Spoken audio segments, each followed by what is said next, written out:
Throughout the annals of human history, rituals have played a significant role, embodying symbolic meanings that resonate deeply within our collective consciousness.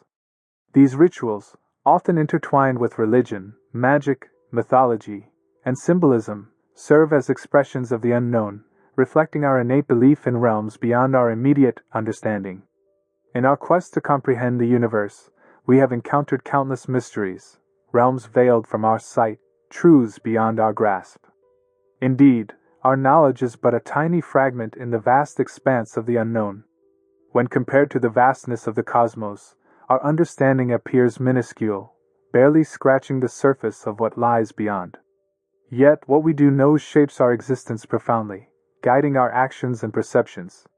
However, amidst the boundless mysteries that elude our grasp, our understanding remains akin to a mere droplet in the vast ocean of the undiscovered.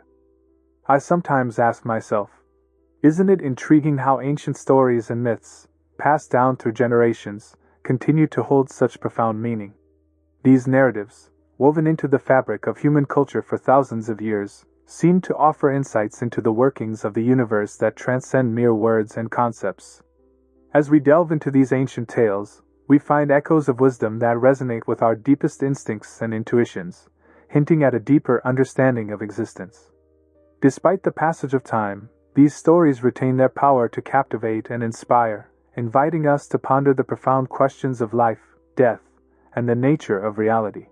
It's as if, in the telling and retelling of these stories, humanity has tapped into a wellspring of universal knowledge, an intuitive grasp of the fundamental truths that underpin our reality. At times, it appears to me that our capacity for feeling exceeds our grasp of knowledge, that there's a subtle dialogue between the world and ourselves, often unfolding beneath our conscious awareness. Every thought, every emotion, every experience, both past and present, shapes the way we express ourselves, influencing our words and actions in ways we may not fully understand. In this dynamic exchange, we are both the observer and the observed, a reflection of the reality that surrounds us, and yet, also the creator of our own reality. Like a mirror reflecting the world back to itself, we leave traces of our experiences imprinted upon the fabric of existence, shaping the very reality we inhabit. It's a symbiotic relationship, one in which we are intricately woven into the tapestry of life, and life, in turn, leaves its indelible mark upon us. As above, so below, microcosm of our individual existence mirrors the macrocosm of the universe itself. Many dismiss magic and esoteric knowledge as meaningless. While it's true that we can't physically transform stones into birds with our minds, the essence of magic lies beyond such literal interpretations. Humans have felt the world speaking to them, prompting them to believe in something beyond. This innate curiosity about the mysteries of existence is deeply ingrained in our collective consciousness. But where did this idea originate? It's true that we often shape our beliefs based on our experiences and those of our ancestors, but it's remarkable how these magical worlds have emerged in human minds. When we explore magic, we're not merely seeking to perform miraculous feats. Instead, we're embarking on a journey to understand how humans have interpreted and interacted with the world around them. The emergence of magical worlds raises fascinating questions about the origins of belief, the nature of reality, and the human capacity for imagination and creativity. By studying magic, mysticism, and religion, we gain insights into the human mind and its endless capacity to perceive and interpret the world in symbolic and mythic terms. Rather than dismiss the rituals and traditions of our ancestors as antiquated relics, we ought to approach them with a sense of reverence and curiosity. These ancient practices carry within them layers of profound truths, waiting to be unraveled by those who dare to delve deeper. While we may not adopt every ritual of old, it behooves us to investigate their significance earnestly. For in doing so, we open ourselves to the wisdom of the ages, seeking to decipher the enigmatic whispers of history that continue to echo through the corridors of time. After all, as we ponder the mysteries of our past, we come to realize that the universe speaks to us through the voices of our ancestors. Let us, therefore, embark on a journey to explore the mysterious depths of our shared history. Magic was often practiced within a religious framework, sometimes as an integral part of religious ceremonies or as a separate system of beliefs and practices alongside official religious institutions. In ancient Greece and Rome, for instance, various magical practices were intertwined with the worship of gods and goddesses. Magic played important roles in the social and cultural fabric of ancient societies. It could be used for personal purposes, such as seeking protection or prosperity, as well as for communal purposes, such as ensuring the success of crops or warding off disasters.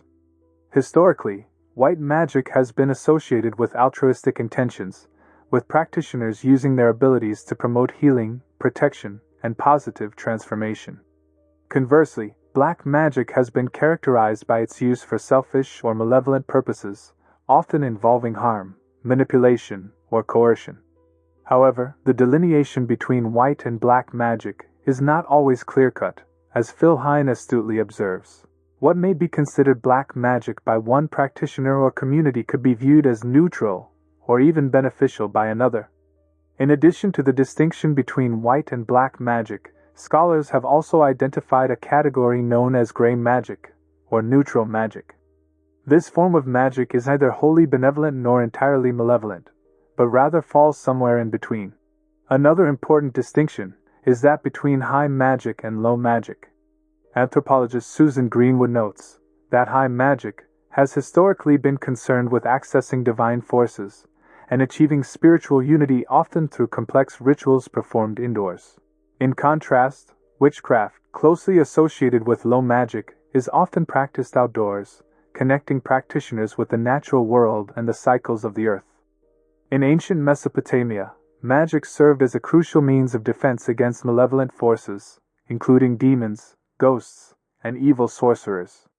Known as Asiputu or Masmasutu in the Akkadian language, defensive magic encompassed a range of incantations and ritual practices aimed at altering specific realities or countering the effects of harmful enchantments. To appease the spirits of those they had wronged or to protect themselves from vengeful entities, they would perform rituals and leave offerings, known as kispu, in the tombs of the deceased. These offerings were intended to placate the spirits and ward off their malevolent influence. In cases where appeasement failed, they resorted to burying figurines of the deceased, invoking the gods to eradicate the restless spirit or compel it to cease its harassment. Unlike modern conceptions of black magic, the distinction between legitimate and illegitimate uses of magic was not as clear-cut in ancient Mesopotamia. Individuals who found themselves targeted by sorcerers would utilize the same techniques and rituals as those practiced by the sorcerers themselves. However, there was a crucial difference in execution. Curses were enacted clandestinely, while defenses against sorcery were often performed openly, sometimes in the presence of witnesses. One notable ritual employed to counteract the effects of sorcery was known as maklu, or the burning. In this ritual, the victim of sorcery would create an effigy representing the sorcerer and hold a mock trial at night. Once the sorcerer's alleged crimes were identified, the effigy would be ceremonially burned, symbolizing the breaking of the sorcerer's power and the liberation of the victim from their malevolent influence. In addition to defensive rituals, the ancient Mesopotamians performed magical rites aimed at spiritual purification and reconciliation. One such ritual, known as the serpu, served to absolve individuals of sins committed unknowingly. During this ritual, the caster would transfer the guilt for their misdeeds onto various objects, such as a strip of dates, an onion, or a tuft of wool. These objects would then be burned, symbolizing the purification of the individual from all sins they might have inadvertently incurred. Love spells constituted another prominent genre of Mesopotamian magic. These spells were believed to induce feelings of love or restore fading affection between individuals. Some spells were even purported to address issues of sexual potency, aiming to help a male partner sustain an erection when previously unable to do so. Additionally, magical rituals were employed to reconcile strained relationships, whether between spouses or devotees and their patron deities. Importantly, ancient Mesopotamians did not draw a clear distinction between rational science and magic. In cases of illness, for instance, doctors prescribed both magical incantations and medicinal treatments. Magical rituals were typically performed by asipu, experts in the arcane arts who were highly esteemed within society. The profession of asipu encompassed not only magical practices but also roles as physicians, priests, scribes, and scholars. They often served as advisors to kings and leaders, wielding significant influence in matters of state and spirituality. Among the pantheon of Mesopotamian deities, Enki, later syncretized with the East Semitic god Ea, held a central position in matters of magic and incantations. Enki was revered as the patron god of both the Baru, divine scribes, and the Asapa, and he was believed to be the ultimate source of arcane knowledge. He was the god of wisdom, magic, and fresh water, and was believed to have the power to control the flow of rivers and streams. One of Enki's most famous myths is the Enuma Elish, the Babylonian creation epic, where he plays a central role in the formation of the universe. Enki is depicted as a wise and cunning god who possesses the knowledge of secrets of the universe. He uses his magical abilities to shape the world and bestow blessings upon humanity. Ishtar, also known as Inanna in Sumerian mythology, was the goddess of love, fertility, and war. She was one of the most widely worshipped deities in ancient Mesopotamia and was revered for her beauty, power, and magical prowess. She was believed to have the power to bestow fertility upon the land and its people, ensuring bountiful harvests and the proliferation of life. Ishtar was also associated with the cycles of nature, particularly the changing of the seasons and the regeneration of life. In addition to her role as a fertility goddess, Ishtar was also revered as a protective deity who could ward off evil and bring prosperity to her worshippers. Amulets and talismans bearing her image were worn as symbols of divine protection, and rituals were performed in her honor to invoke her aid in times of need. Omens also played a crucial role in Mesopotamian belief systems, whether they were solicited or unsolicited. Regardless of their origin, omens were treated with utmost seriousness, serving as divine messages that influenced both individual actions and societal events. Incantation bowls, a form of early protective magic, provide insight into shared beliefs and practices regarding the causes of evil and methods for averting it in ancient Mesopotamia and surrounding regions. These bowls were primarily produced in the Middle East, particularly in Upper Mesopotamia and Syria, which corresponds to present-day Iraq and Iran. They gained popularity during the 6th to 8th century CE. The purpose of incantation bowls was to capture and contain demons believed to be responsible for various afflictions and misfortunes. These bowls were typically buried face down, serving as traps for malevolent spirits.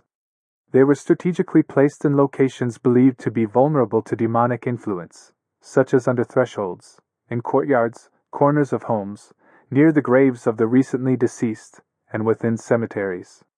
A subcategory of incantation bowls includes those used in Jewish magical practices.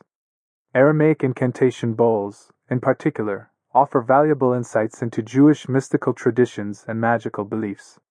These bowls often contain inscriptions written in Aramaic, providing detailed instructions for invoking divine protection, warding off evil spirits, and counteracting malevolent spells. In ancient Egypt, magic, personified as the god Heka, held a central role in religious and cultural practices. The concept of magic, represented by the term Heka, was deeply ingrained in Egyptian society and spirituality, as evidenced by a rich corpus of texts spanning from the Old Kingdom through to the Roman era. While the classification of magic in ancient Egypt has been debated among modern Egyptologists, there is ample evidence supporting its relevance in ancient terminology. The Coptic term, Hik, is a direct descendant of the Pharaonic term Hika, which lacked any connotation of impiety or illegality. Hika was considered morally neutral and was embraced by both Egyptians and foreigners alike. According to the instructions from Merakere, Hika was viewed as a divine gift bestowed by the Creator upon humanity. It was perceived as a beneficence meant to empower individuals to navigate the unpredictable forces of life. Magic was not confined to a particular social or educational class in ancient Egypt. It was practiced by both the literate priestly hierarchy and by illiterate farmers and herdsmen. The principle of Hika permeated all aspects of ritual activity, whether conducted within temple precincts or in private settings. At the core of Hika was the belief in the transformative power of words.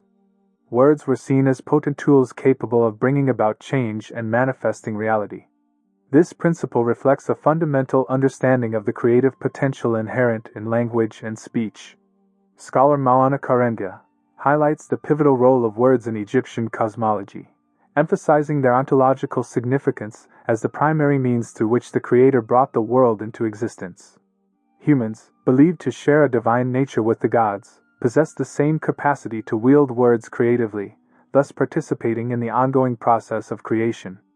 The interior walls of the Pyramid of Unas, the last pharaoh of the Egyptian 5th dynasty, are adorned with an extensive array of magical spells and inscriptions known as the pyramid texts.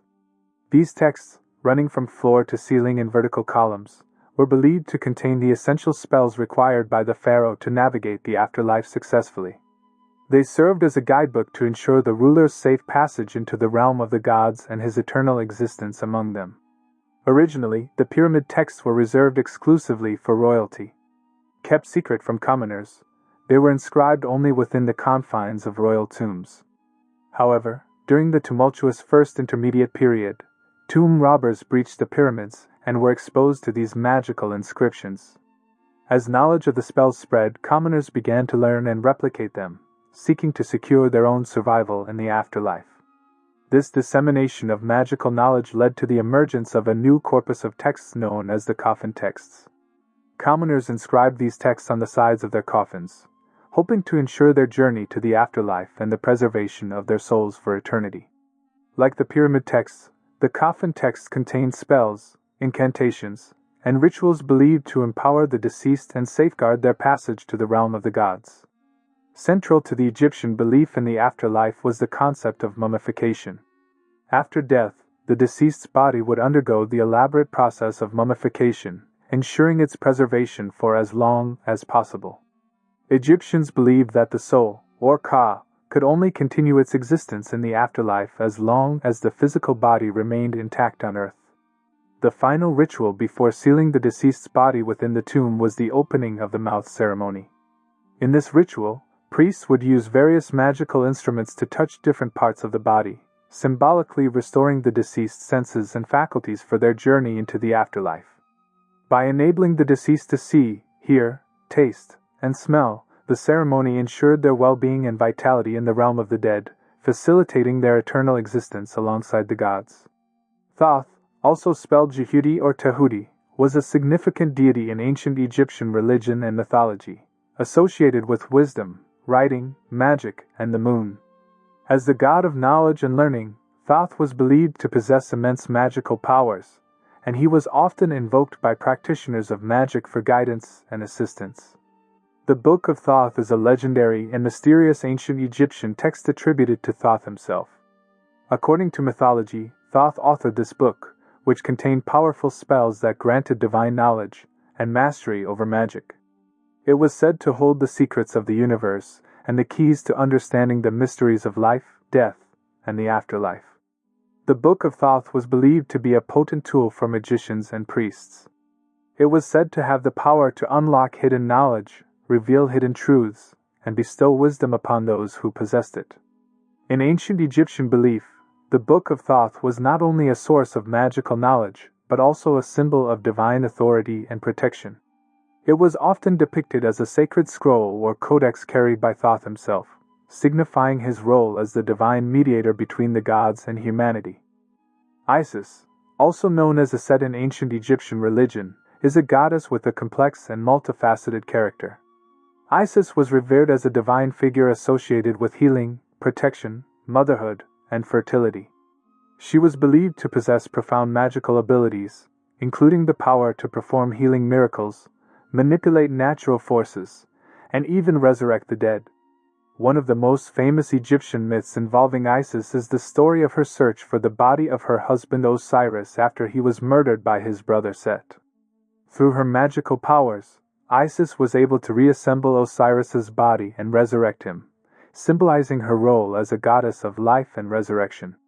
Isis was also considered a patroness of magic and sorcery in ancient Egypt. She was believed to have taught the secrets of magic to humanity, serving as a protector and guide for practitioners of magical arts.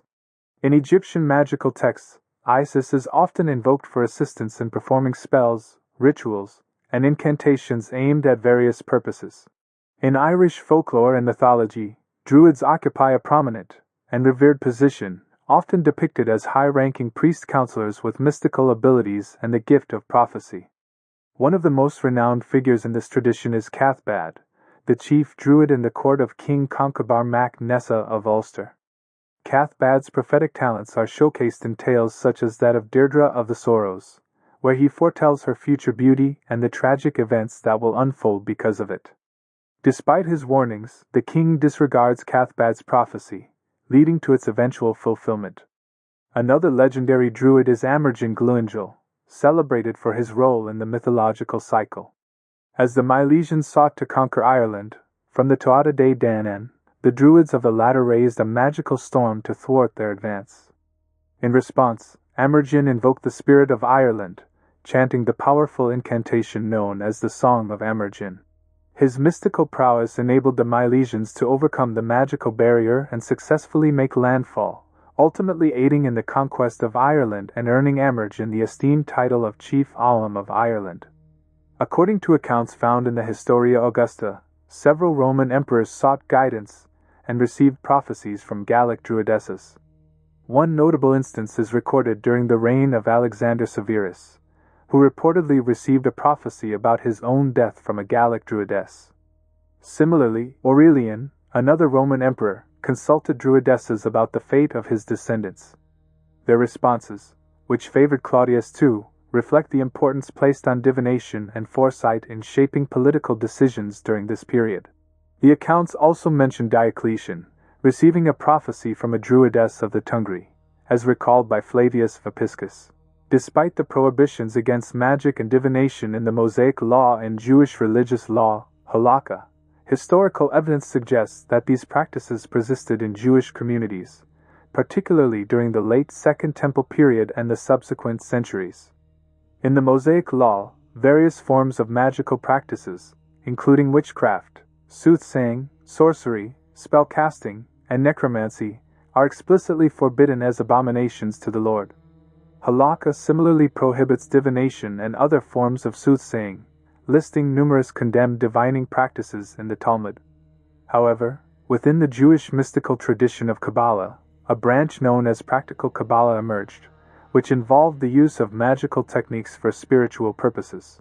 Practitioners of Practical Kabbalah considered their practices to be permitted white magic, reserved for the elite who could ensure the purity and holiness of their circumstances.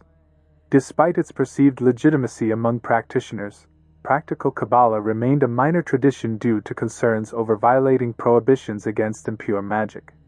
The teachings of Practical Kabbalah included the use of divine and angelic names for amulets and incantations, believed to harness spiritual energies for healing and protection. These magical practices date back to Talmudic times and were integrated into Jewish folk religion. The Talmud mentions the use of charms for healing, and rabbis often sanctioned a wide range of magical cures, provided they were effective. Chinese shamanism, also known as Wuism, is deeply rooted in the ancient Neolithic cultures of China, particularly exemplified by the Hongshan culture. This shamanic religious tradition forms an integral part of Chinese folk religion, embodying a complex array of rituals, beliefs, and practices.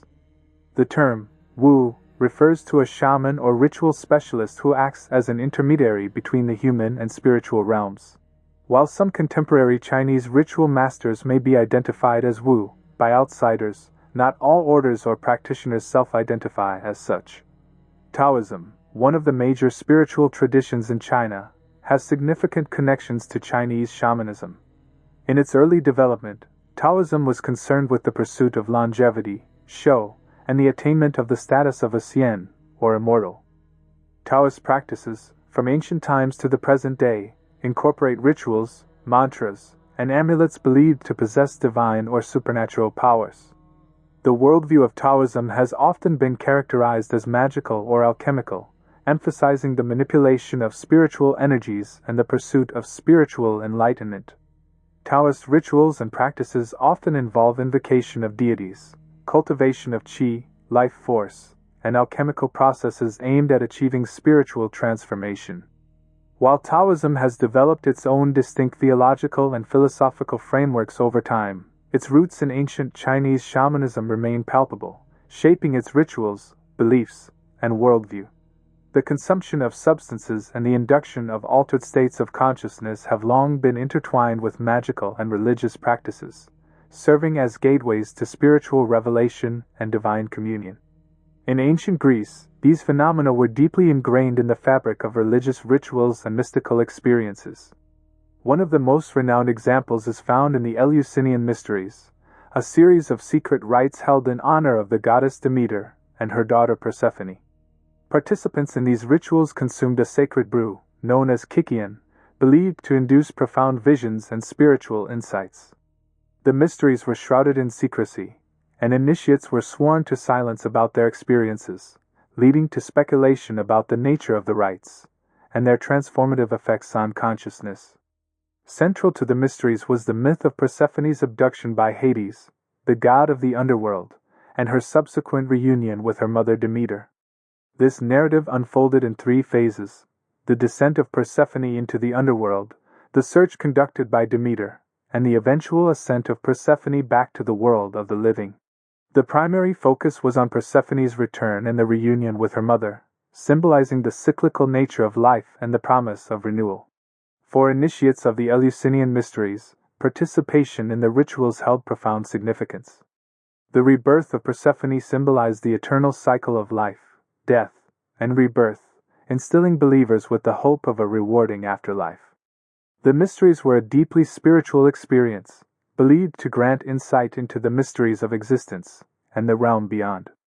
Though the specifics of the Eleusinian Mysteries were kept closely guarded, depictions of various aspects of the rituals can be found in paintings and pottery from ancient times. Dionysus, known as Bacchus to the Romans, embodies a rich tapestry of attributes and roles in ancient mythology. Revered as the god of winemaking, ecstasy, fertility, festivity, and theater, he symbolizes the liberating power of ecstatic experiences and the subversion of societal norms. In his aspect as Dionysus Eleutherius, or the liberator, he liberates his followers from self-conscious fear and societal constraints, offering them freedom through wine, music, and ecstatic dance. His thyrsus, a fennel-stem scepter often adorned with ivy and honey, serves as both a benevolent wand and a weapon against those who oppose his cult and its ideals. Participation in Dionysian rituals is believed to induce possession and empowerment by the god himself. His origins are shrouded in mystery, with various accounts describing him as Thracian, Greek, or even a chthonic aspect of Zeus. Wine holds a central place in the cult of Dionysus, serving as his earthly incarnation and a vehicle for divine communion. Festivals dedicated to Dionysus featured sacred dramas that enacted his myths, laying the foundation for the development of theater in Western culture. The cult of Dionysus is characterized as a cult of the souls, with his followers, known as Maenads, engaging in blood offerings to feed the dead. He is sometimes viewed as a dying and rising god, embodying themes of resurrection and renewal. The Roman counterpart of Dionysus, Bacchus, shares many of his attributes and associations. Bacchanalia, the Roman festivals dedicated to Bacchus, were viewed with suspicion by the state due to their subversive nature, which challenged traditional social and moral boundaries. Despite attempts by the Roman state to regulate and suppress Bacchanalia, the cult of Dionysus persisted, merging with other religious traditions and continuing to inspire devotees with its promise of liberation and transcendence. The Pythia, also known as the Oracle of Delphi, held a position of great significance as the high priestess of the Temple of Apollo at Delphi. Her title, Pythia, derived from the mythological name of Delphi itself, Pytho, which in turn was linked to the verb to rot, referencing the decomposing body of the python slain by Apollo. Established in at least the 8th century BC, the Pythia was revered for her prophecies delivered under divine possession by Apollo. By the end of the 7th century BC, she had risen to preeminence and remained a consulted figure until the late 4th century AD. During this time, the Delphic oracle held unrivaled prestige among the Greeks, making the Pythia one of the most influential women in the classical world. Accounts from classical authors such as Aeschylus, Herodotus, Plato, and others mention the oracle, but explanations of her methods are scarce. Some accounts claim that the Pythia delivered prophecies in a frenzied state induced by vapors rising from a chasm in the rock, with her utterances being interpreted by priests and transformed into poetic verses.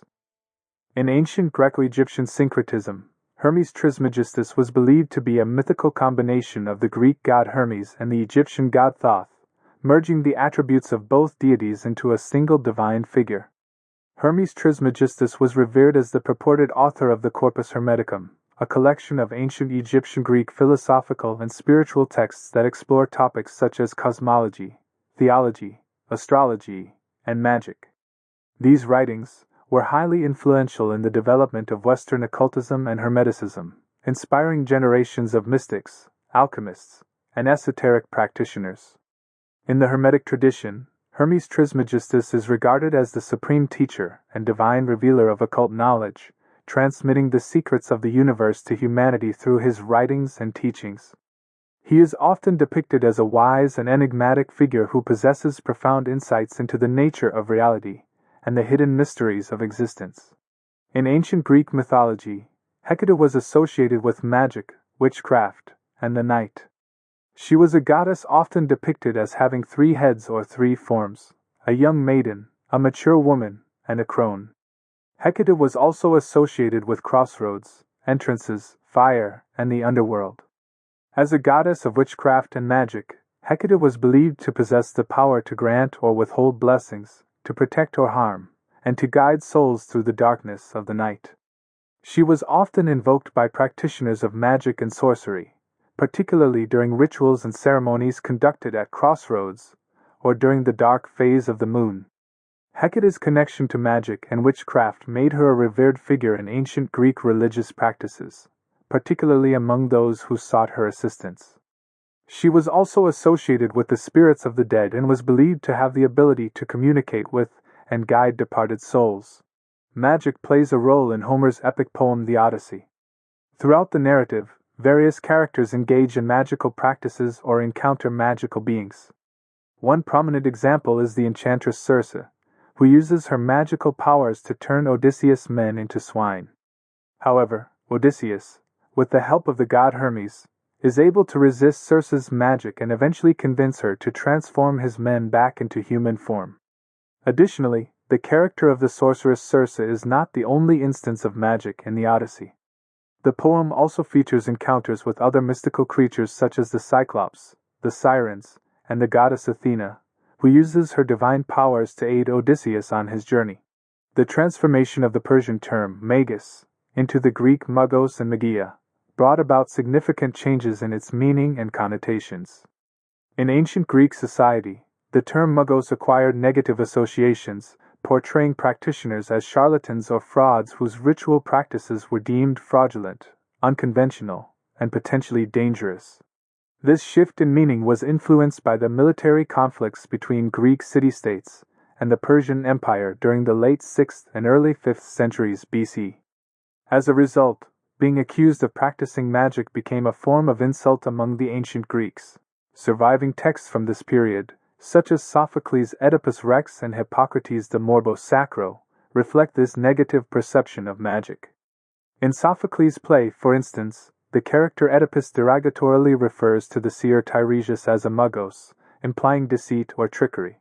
The concept of the magos was later adopted into Latin as magus and magia during the 1st century BC. Roman writers, including Virgil, began using these terms to describe magical practices, often associating them with negative connotations. In Roman society, magic was perceived as a foreign and potentially subversive influence, particularly associated with Eastern societies beyond the borders of the empire. According to the 1st century CE writer Pliny the Elder, magic was believed to have originated in the East, attributed to the Iranian philosopher Zoroaster. Pliny claimed that the magician Osthenes, who accompanied the Persian king Xerxes during his military campaigns, brought magic westward into Greece. This association between magic and Eastern cultures contributed to its negative perception in ancient Roman society. The Roman Empire introduced laws criminalizing practices deemed as magic, reflecting the official stance against perceived supernatural threats. These laws emphasized the judicial application of the term magus and reinforced the societal rejection of magical practices perceived as harmful or subversive. The prohibition against the practice of magic became increasingly pronounced in the late Roman world, as evidenced by legal decrees such as the Codex Theodosianus, 438 AD. This decree sternly condemned individuals perceived as wizards or practitioners of magic, asserting that they would not be shielded from punishment or torture by their social status or affiliations. Under Christianity's growing influence, magic was increasingly demonized and associated with heresy and pagan practices. Despite the official bans on magic, the practice persisted in various forms throughout late antiquity and into the medieval period. Magical papyri, written in Greek, Coptic, and Demotic languages, have been recovered and translated, shedding light on the diverse range of magical practices prevalent in the ancient Mediterranean world. These magical texts contain instructions for invoking spirits, using magic words believed to possess commanding power over supernatural beings, and employing mysterious symbols or sigils to aid in the invocation or evocation of spirits. In Mosaic law and biblical histories of the kings, magic practices such as divination, interpretation of omens, sorcery, and the use of charms were explicitly forbidden and condemned. These prohibitions extended into the New Testament, where many of these practices were spoken against as well. During the 1st century CE, early Christian authors began to absorb Greco-Roman concepts of magic and incorporate them into their developing theology. These Christians retained the negative stereotypes associated with magic in Greco-Roman culture and expanded upon them by incorporating conceptual patterns borrowed from Jewish thought. One significant opposition drawn was between magic and miracle. Miracles in Christianity are seen as extraordinary events that defy natural laws and serve as signs of God's presence, power, and benevolence. They are believed to occur in accordance with God's will and divine plan, often in response to faith and prayer. Miracles are portrayed as expressions of God's love, compassion, and desire to bring about healing, deliverance, or redemption for individuals or communities. For example, the miracles attributed to Moses, such as the parting of the Red Sea or the plagues in Egypt, are depicted as signs of God's power and deliverance of the Israelites from bondage. In contrast to miracles, magical acts are often associated with human attempts to manipulate supernatural powers for personal gain, control, or manipulation. While miracles are seen as expressions of divine grace and intervention, magical practices are typically viewed as misguided or illicit attempts to wield supernatural power apart from God's will or divine authority. Some early Christian authors followed the Greco-Roman line of thinking by attributing the origin of magic to figures such as Zoroaster and Ostanes. According to Christian views, magic was often considered a product of Babylonian, Persian, or Egyptian traditions. In the worldview of early Christian writers like Augustine of Hippo, magic was not simply viewed as fraudulent or unsanctioned ritual practices. It was considered diametrically opposed to religion itself. This was because magic was believed to involve cooperation with demons, who were seen as the henchmen of Satan. For Christians, magic and paganism were closely intertwined and both were categorized under the broader label of superstitio, borrowed from pre-Christian Roman culture. This Christian perspective on magic as inherently immoral and conflicting with true religion differed significantly from the approaches of other major monotheistic religions of the time, such as Judaism and Islam. While Christians regarded demons as inherently evil entities, the jinn, comparable beings in Islamic mythology, were perceived as more ambivalent figures by Muslims. Simon Magus, a figure who opposed St. Peter in Christian texts like the Acts of the Apostles and the apocryphal Acts of Peter, served as a model of the magician in Christian thought. According to the biblical account, Simon Magus was a Samaritan sorcerer who practiced magic and amazed the people of Samaria with his sorceries. He claimed to possess great power and was regarded as a great one or the power of God by the Samaritans. When Philip the Apostle preached the gospel in Samaria and performed miracles, including the healing of the sick and the casting out of unclean spirits, many Samaritans believed and were baptized, including Simon himself. However, Simon's conversion was later called into question when he offered money to the apostles Peter and John, asking them to give him the ability to impart the Holy Spirit through the laying on of hands. In response, Peter rebuked Simon, accusing him of having a heart that was not right before God and of being full of bitterness and iniquity. Peter also warned Simon to repent of his wickedness and pray for forgiveness. Although Simon expressed remorse and asked Peter to pray for him, the biblical account does not provide further details about his fate. Gnosticism encompasses a diverse set of religious beliefs and practices that emerged in the early Christian era, characterized by the belief in hidden knowledge, or gnosis, as the path to salvation. In Gnosticism, theurgy, also known as divine magic, is closely associated with the pursuit of gnosis.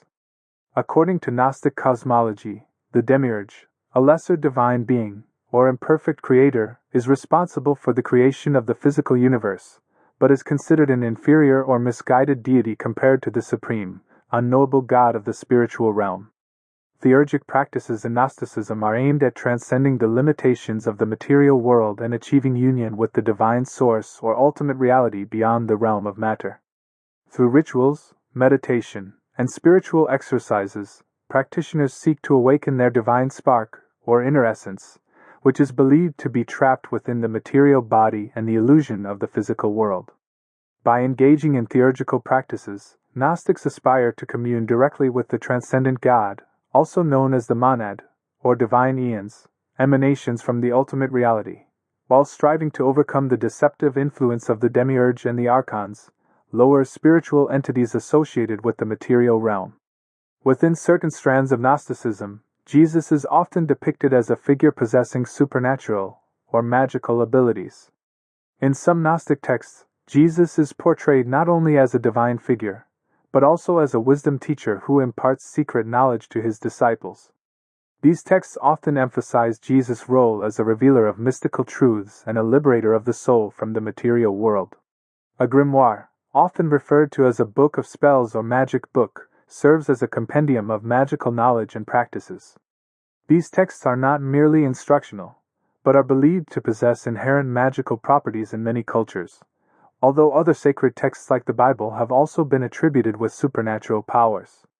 The contents of a grimoire typically revolve around spells, rituals, the preparation of magical tools, and detailed lists of ingredients alongside their corresponding magical properties. While all books on magic could be considered grimoires to some extent, not all magical texts fall into this category.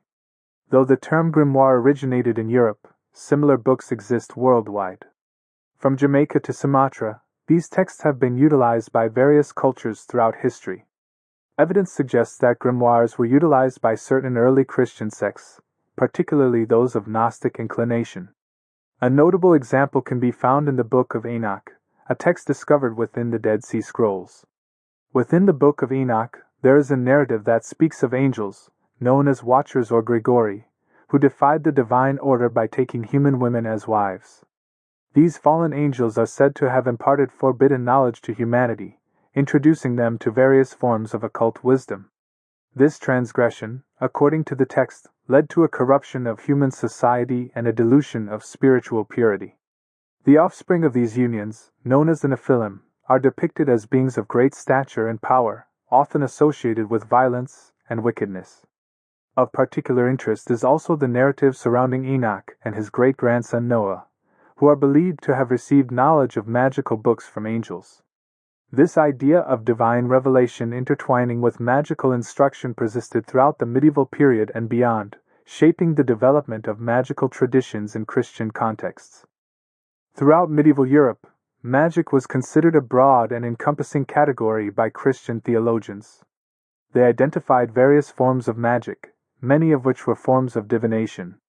Isidore of Seville, for instance, compiled a catalogue of magical practices, including divination by the elements, geomancy, hydromancy, aeromancy, and pyromancy, observation of natural phenomena such as bird flight, and astrology.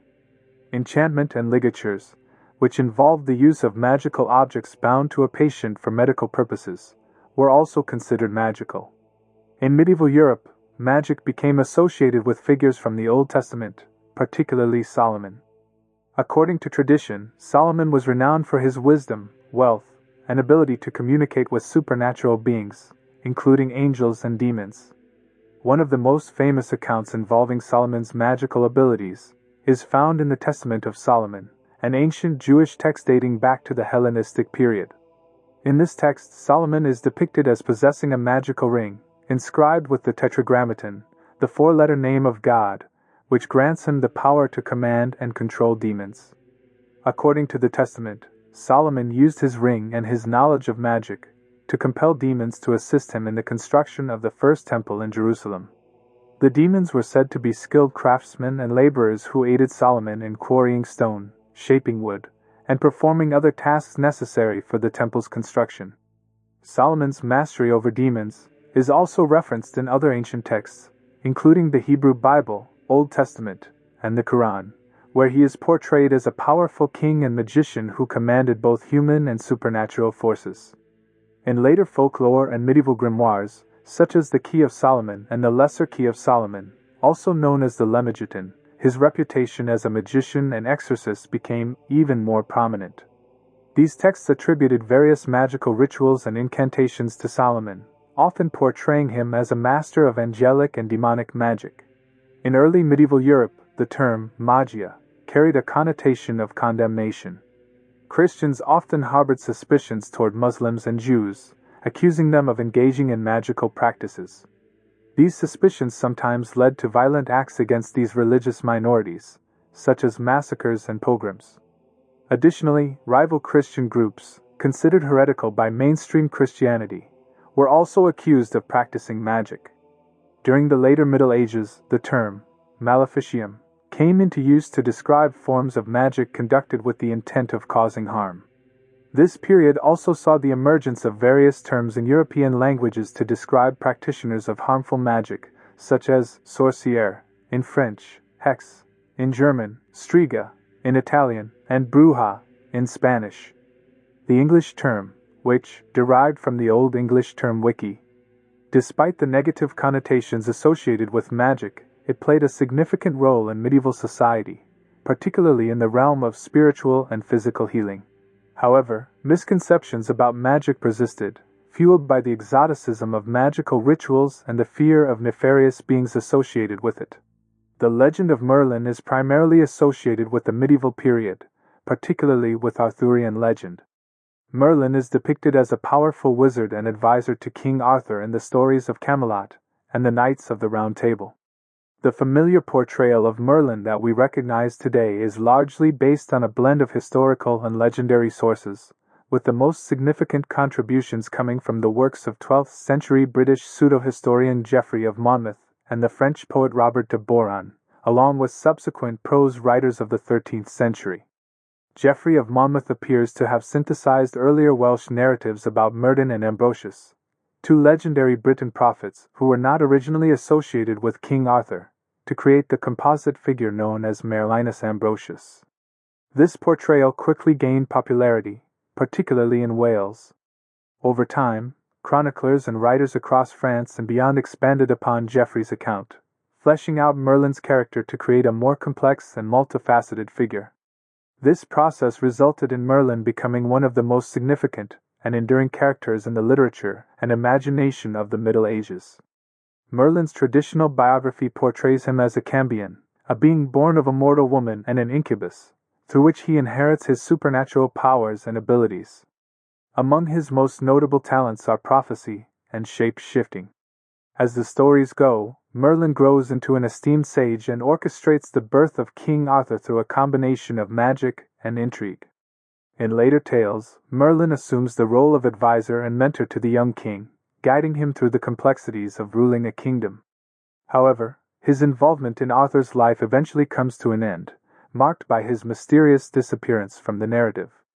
Before his departure, Merlin leaves behind a series of prophecies that foretell the future events of Arthur's reign and the kingdom of Camelot.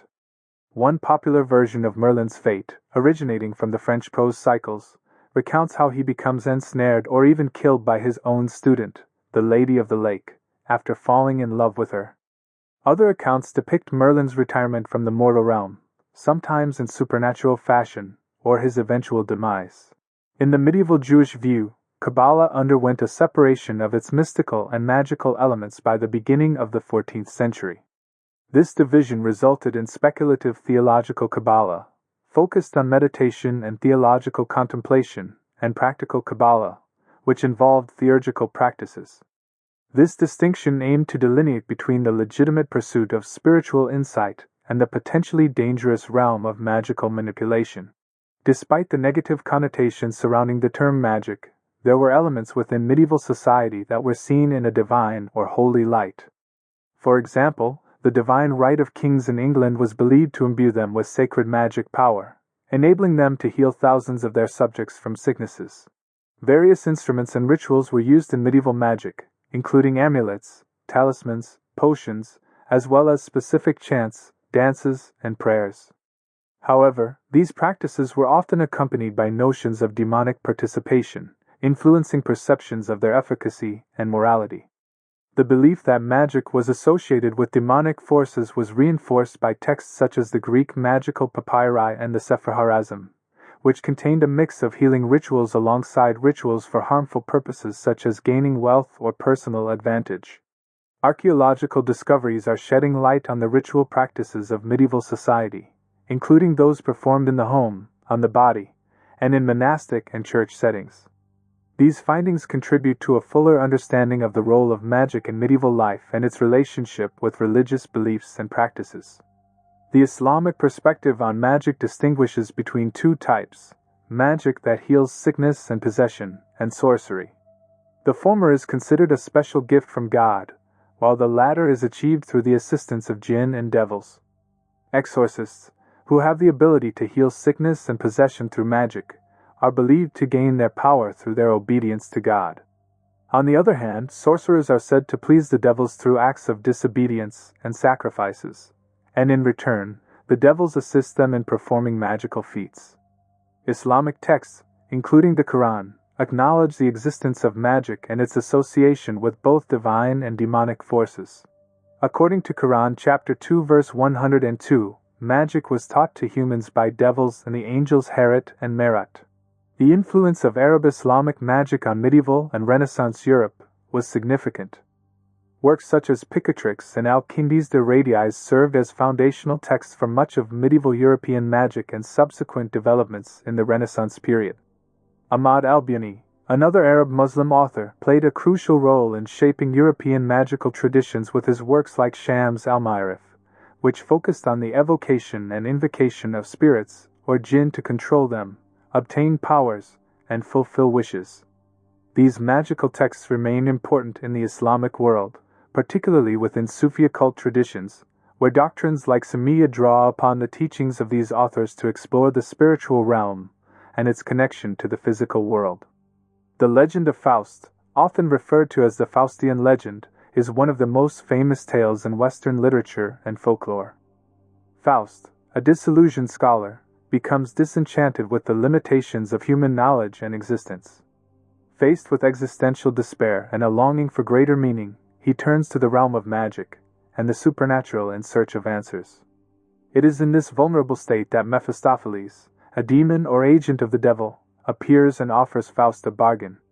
In exchange for his soul, Faust will be granted unlimited knowledge and worldly pleasures, with the condition that if Faust ever experiences a moment of true happiness that he wishes to prolong, his soul will belong to the devil for eternity.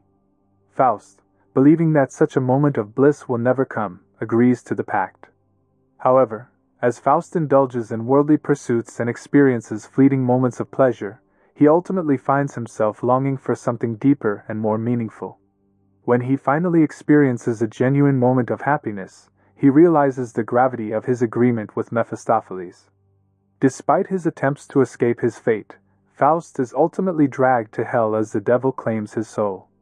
During the early modern period, the concept of magic underwent a more positive reassessment through the development of the concept of magia naturalis, natural magic. This term was introduced and elaborated upon by two Italian humanists, Marsilio Ficino and Giovanni Pico della Mirandola. They conceived magia as an elemental force permeating many natural processes, fundamentally distinct from the demonic magic associated with mainstream Christianity. The ideas of Ficino and Pico della Mirandola influenced a diverse array of later philosophers and writers, including Paracelsus, Giordano Bruno, Johannes Reuchlin, and Johannes Trithemius. According to historian Richard Kieckhefer, the concept of magia naturalis gained firm footing in European culture during the 14th and 15th centuries, attracting the interest of natural philosophers from various theoretical orientations, including Aristotelians, Neoplatonists, and Hermeticists. Adherents of magia naturalis argued that it could manifest in both positive and negative forms. In 1625, the French librarian Gabriel Naud wrote his Apology for all the wise men falsely suspected of magic, in which he distinguished between Mosaical magic, which he claimed came from God and included prophecies, miracles, and speaking in tongues, and Geotic, magic caused by demons. While proponents of magia naturalis insisted that it did not rely on the actions of demons, critics disagreed, arguing that demons had simply deceived these magicians. By the 17th century, the concept of magia naturalis had increasingly moved in naturalistic directions, with the distinctions between it and science becoming blurred. This term implies that what may appear supernatural, or beyond our understanding is, in fact, an intrinsic part of the natural order, an expression of the hidden mysteries and complexities of the universe. Nature has long captivated human imagination with awe-inspiring beauty and seemingly miraculous occurrences. From the graceful dance of celestial bodies in the night sky to the intricate patterns of life unfolding in the depths of the ocean, there is no shortage of phenomena that evoke a sense of wonder and enchantment. Indeed, even in the modern world, many aspects of nature remain shrouded in mystery, defying easy explanation through conventional scientific understanding. From the enigmatic behavior of subatomic particles to the complex dynamics of ecosystems, there are countless phenomena that challenge our current understanding of the natural world. In this sense, the concept of natural magic invites us to embrace a broader perspective, one that acknowledges the limits of our current scientific knowledge while remaining open to the possibility of deeper insights and discoveries yet to be made. It encourages us to approach the mysteries of nature with humility and curiosity, recognizing that the universe may hold secrets that transcend our current understanding. At its core, natural magic reminds us that the boundaries between the mundane and the extraordinary are often more fluid than we might imagine. Alchemy, with its esoteric teachings and transformative symbolism, became closely intertwined with magia naturalis, as alchemists sought to unlock the secrets of nature. Alchemy occupies a unique space between magic and science, blending elements of both in its philosophical and practical pursuits. At its core, alchemy seeks to transform base materials into more valuable substances, such as turning lead into gold, and to discover the elixir of life, granting immortality. The quest for the Philosopher's Stone, a legendary substance believed to facilitate these transformations, embodies the mystical and scientific aspects of alchemy. On one hand, the pursuit of the Philosopher's Stone is shrouded in mystery and symbolism, often associated with spiritual enlightenment and the attainment of divine knowledge. This mystical dimension aligns with the magical traditions of alchemy, where practitioners sought to harness supernatural forces to achieve their goals. On the other hand, alchemy also involves rigorous experimentation, observation, and documentation of natural processes. Alchemists developed intricate laboratory techniques, such as distillation and sublimation, to manipulate substances and uncover hidden properties. Plants and herbs hold a profound significance in the realms of magic, alchemy, and esotericism, serving as conduits for spiritual exploration and healing practices. Throughout history, magicians and witches have been revered as skilled herbalists, harnessing the innate powers of botanicals to craft potions, elixirs, and remedies for both mundane and mystical purposes. From the healing abilities of certain herbs to the hallucinogenic effects of others, plants have long been revered as gateways to expanded awareness and mystical experiences. In the Renaissance period, plants like mandragora, or mandrake, captured the imaginations of alchemists and occultists for their purported magical properties. Legend has it that the mandrake root, resembling a human figure, held potent enchantments and was sought after for its ability to bestow luck, fertility, and protection. The symbolism of trees, often revered as the tree of life or sacred arboreal beings, is woven into the fabric of various esoteric traditions. Across mythologies and spiritual teachings, trees symbolize growth, wisdom, and the interconnectedness of all life. Heinrich Cornelius Agrippa, a Renaissance philosopher, theologian and occultist, is known for his influential works on magic and occult philosophy, particularly his 3-volume treatise De Occulta Philosophia, on the occult philosophy. In these writings, Agrippa explored various aspects of magic, including its theoretical foundations, practical techniques, and historical traditions, drawing upon a wide range of sources from classical antiquity, medieval mysticism, and contemporary esotericism. However, despite his contributions to the study of magic, Agrippa's views on the subject were complex and evolved over time.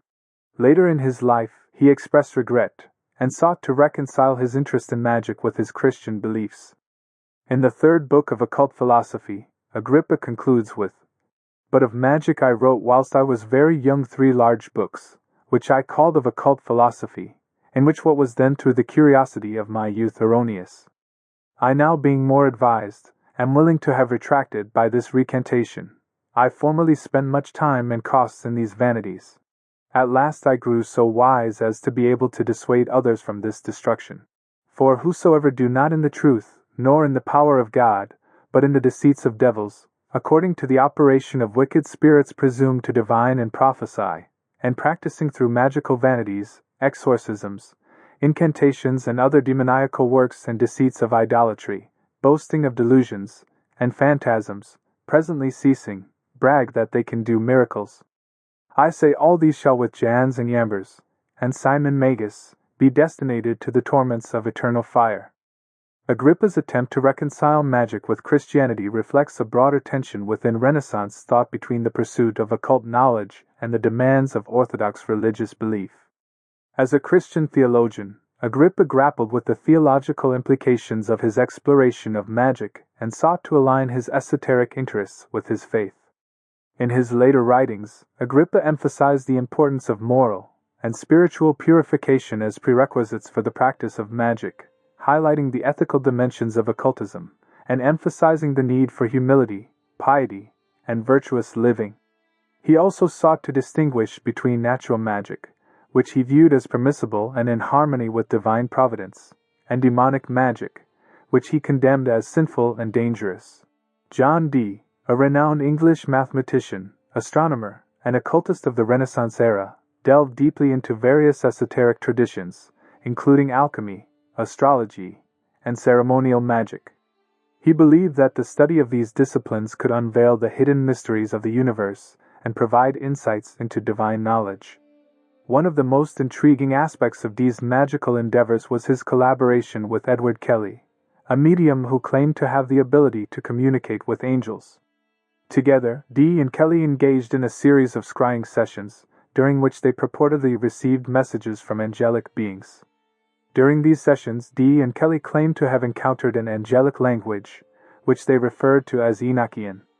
According to their accounts, this language was bestowed upon them by the angels as a means of divine communication and revelation. They believed that Enochian held the keys to unlocking profound spiritual truths and accessing higher realms of consciousness. Dee's exploration exemplifies the spiritual dimension of his magical practices.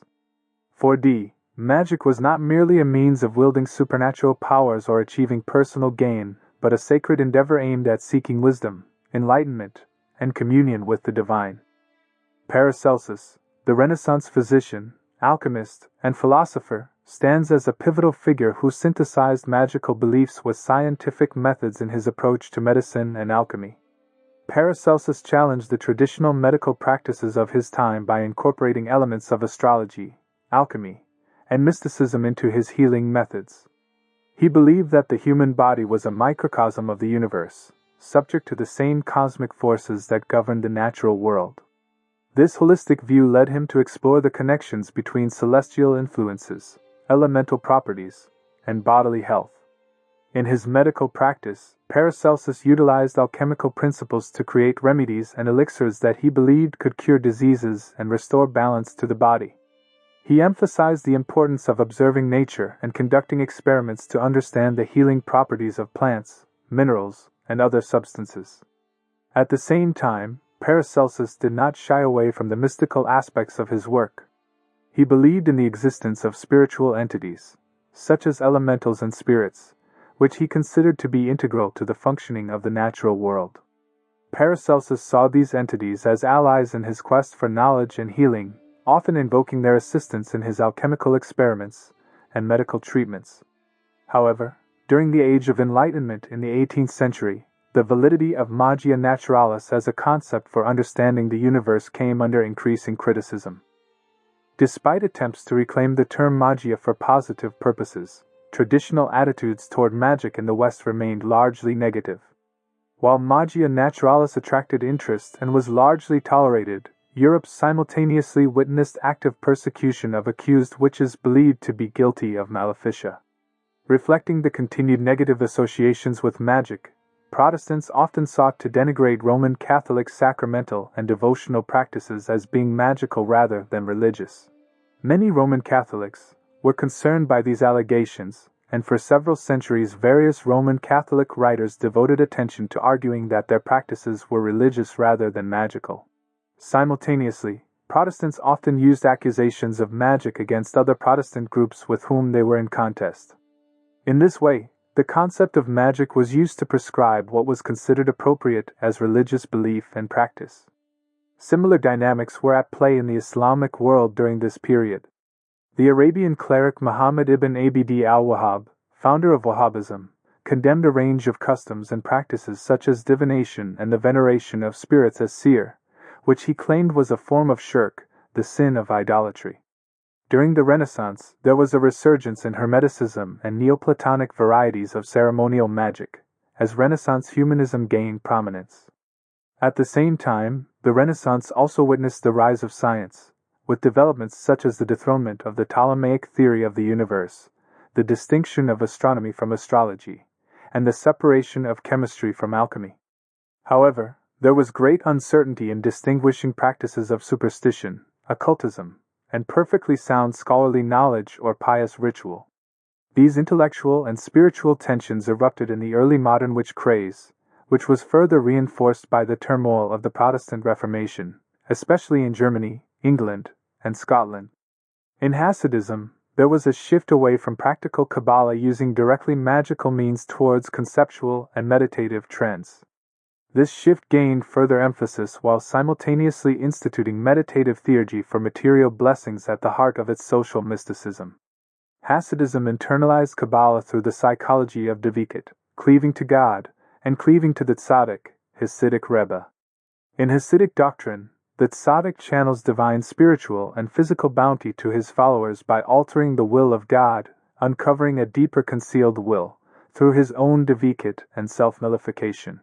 Dav Br of Mezerich, a key figure in Hasidism, was concerned with distinguishing this theory of the tzaddik's will altering and deciding the divine will from directly magical processes. Similarly, in colonial Latin America, indigenous practices were often labeled as witchcraft by the Spanish and Portuguese colonizers. These practices included indigenous healing traditions, rituals, and ceremonies that were seen as incompatible with Christianity. The Inquisition in Latin America actively targeted indigenous healers, shamans, and spiritual leaders, accusing them of practicing witchcraft and idolatry. In Southeast Asia, European colonizers encountered indigenous beliefs and practices that they categorized as magic and superstition. They often attempted to suppress these practices, viewing them as primitive and antithetical to their own Christian worldview. Indigenous healers, shamans, and spiritual leaders were persecuted and sometimes executed as witches by the colonial authorities. Engagement with occult and mystical themes during the Baroque era reflects the broader intellectual and cultural milieu of the time. The Baroque period was characterized by a fascination with the mysterious, the supernatural, and the unknown, as well as a blending of religious and philosophical ideas. Figures like Sendivogius, Campanella, Bohm, Van Helmont, Digby, and Newton exemplified this spirit of inquiry and experimentation, pushing the boundaries of knowledge in both scientific and mystical domains. Isaac Newton, one of the most influential figures in the history of science, had a complex relationship with both scientific inquiry and mystical pursuits. While he is best known for his groundbreaking contributions to physics, mathematics, and astronomy, Newton also harbored a deep interest in alchemy, theology, and the occult. Despite his significant achievements in science, Newton's fascination with alchemy and the occult remained largely hidden from the public eye during his lifetime. He pursued alchemical experiments and studied esoteric texts in secret, fearing that his involvement in these pursuits would tarnish his reputation as a serious scientist.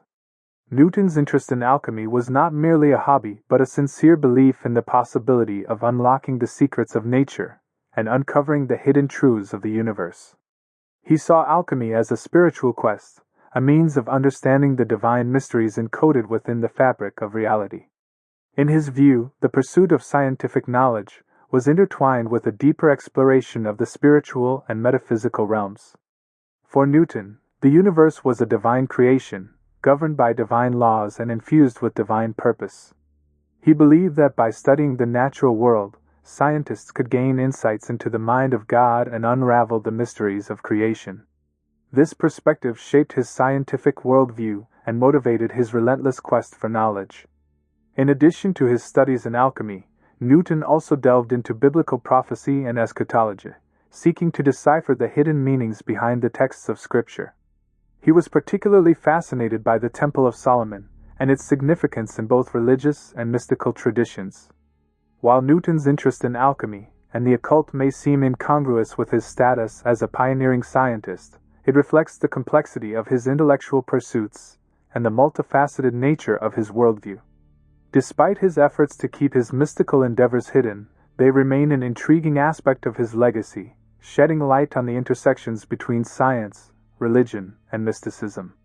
The Baroque era saw the rise of various secret societies, with Rosicrucianism being among the most prominent. Newton's interests in the occult have fueled speculation about his potential affiliation with Rosicrucian circles.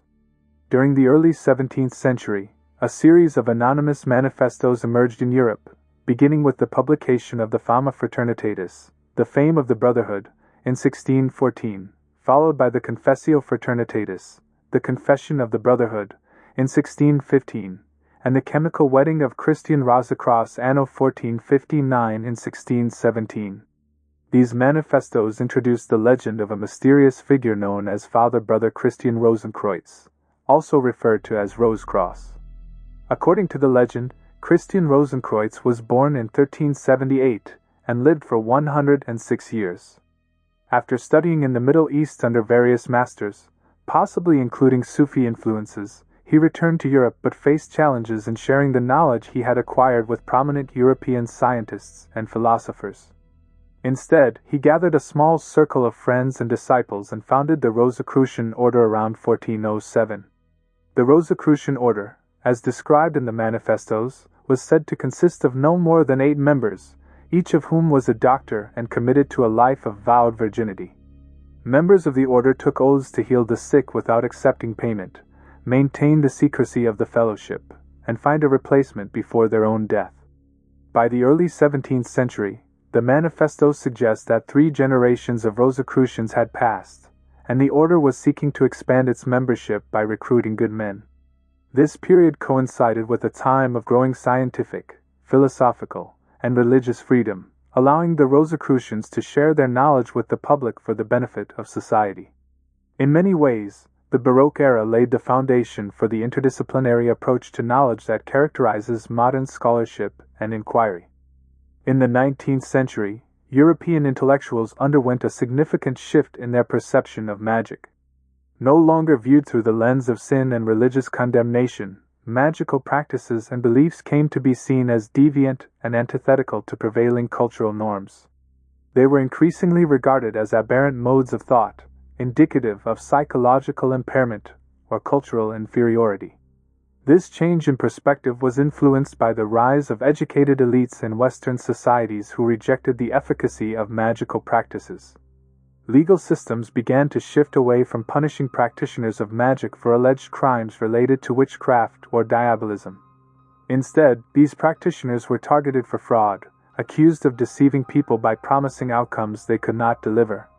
The spread of European colonial power further shaped academic discourse on magic. While some scholars continued to adopt the traditional negative view of magic, others, influenced by esotericists like Madame Blavatsky, embraced a more positive interpretation. Helena Petrovna Blavatsky, also known as Madame Blavatsky, was a Russian and American mystic, and author who co-founded the Theosophical Society in 1875. Born into an aristocratic family in Yekaterinoslav, which is now Dnipro in Ukraine, Blavatsky traveled extensively during her childhood within the Russian Empire. Despite being largely self-educated, she developed a keen interest in Western esotericism during her teenage years. According to her own accounts, Blavatsky embarked on a series of world travels in 1849, visiting Europe, the Americas, and India. She claimed to have encountered a group of spiritual adepts known as the Masters of the Ancient Wisdom during this time, who allegedly trained her, in Shigatse, Tibet, to deepen her understanding of religion, philosophy, and science. However, some contemporary critics and later biographers have cast doubt on the veracity of these claims, suggesting that Blavatsky may have spent this period in Europe instead. By the early 1870s, Blavatsky became involved in the spiritualist movement, although she diverged from mainstream spiritualist beliefs by challenging the notion that entities contacted through mediums were the spirits of the dead. After relocating to the United States in 1873, she gained public attention as a spirit medium, but also faced accusations of fraudulence. In 1875, Blavatsky co-founded the Theosophical Society in New York City alongside Henry Steele Olcott and William Quan Judge. She published Isis Unveiled in 1877, outlining her theosophical worldview and associating it closely with the esoteric doctrines of Hermeticism and Neoplatonism. Blavatsky described theosophy as a synthesis of science, religion, and philosophy, claiming to revive an ancient wisdom underlying all world religions. Blavatsky's influence extended to India, where she and Olcott moved in 1880 and aligned the Theosophical Society with the Arya Samaj, a Hindu reform movement. However, internal strife arose within the society after Blavatsky was accused of producing fraudulent paranormal phenomena. Returning to Europe in 1885, she established the Blavatsky Lodge in London and published The Secret Doctrine, along with 2 other books. Despite being a controversial figure during her lifetime, Blavatsky's theosophical doctrines left a lasting impact on the spread of Hindu and Buddhist ideas in the West, as well as the development of Western esoteric currents such as Ariosophy, Anthroposophy, and the New Age movement. She died of influenza in 1891, leaving behind a complex and enduring legacy in the realm of spiritual thought and practice. Madame Blavatsky played a significant role in popularizing the terms left-hand path and right-hand path in Western occultism. Inspired by her experiences, she introduced the term left-hand path as a translation of the Sanskrit term Vamakara, which refers to a tantric practice emphasizing the breaking of societal taboos. In the Vamakara tradition, practitioners engage in activities such as ritualistic sexual intercourse, consumption of alcohol and meat, and assembly in graveyards as part of their spiritual practice. The term Vamakara literally translates to the left-hand way in Sanskrit, reflecting the unconventional and transgressive nature of these practices. Blavatsky adopted this term and began using it upon her return to Europe. Blavatsky's choice of terminology was influenced by cultural associations prevalent in Europe, where the left hand had long been associated with concepts of evil and bad luck, dating back to the classical Latin era. For example, in some cultures, homosexuals were derogatorily referred to as left-handed, while in Protestant nations, Roman Catholics were sometimes mockingly called left-footers. This existing cultural framework made it relatively easy for Blavatsky to associate the left-hand path with ideas of rebellion, transgression, and opposition to societal norms. In her book Isis Unveiled, 1877, she firmly positioned herself as a follower of the right-hand path and labeled practitioners of the left-hand path as practitioners of black magic who posed a threat to society. This duality was not previously known in the Western esoteric tradition, according to historian Dave Evans.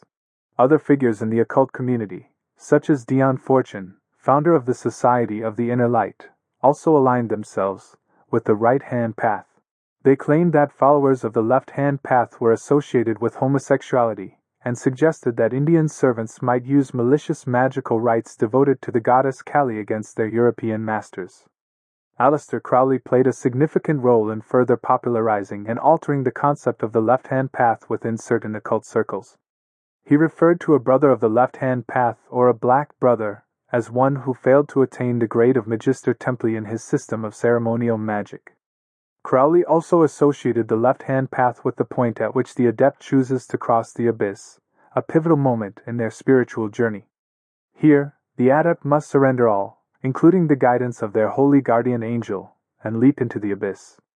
If successful, they become a babe of the abyss, but failure leads to becoming encysted, a fate Crowley associated with Mary, a blasphemy against Babylon, and with the celibacy of Christian clergy. Arthur Edward Waite, another prominent figure in occultism, did not recognize these terms initially introduced by Crowley. He believed the distinction between left-hand path and right-hand path was different from that of black and white magic.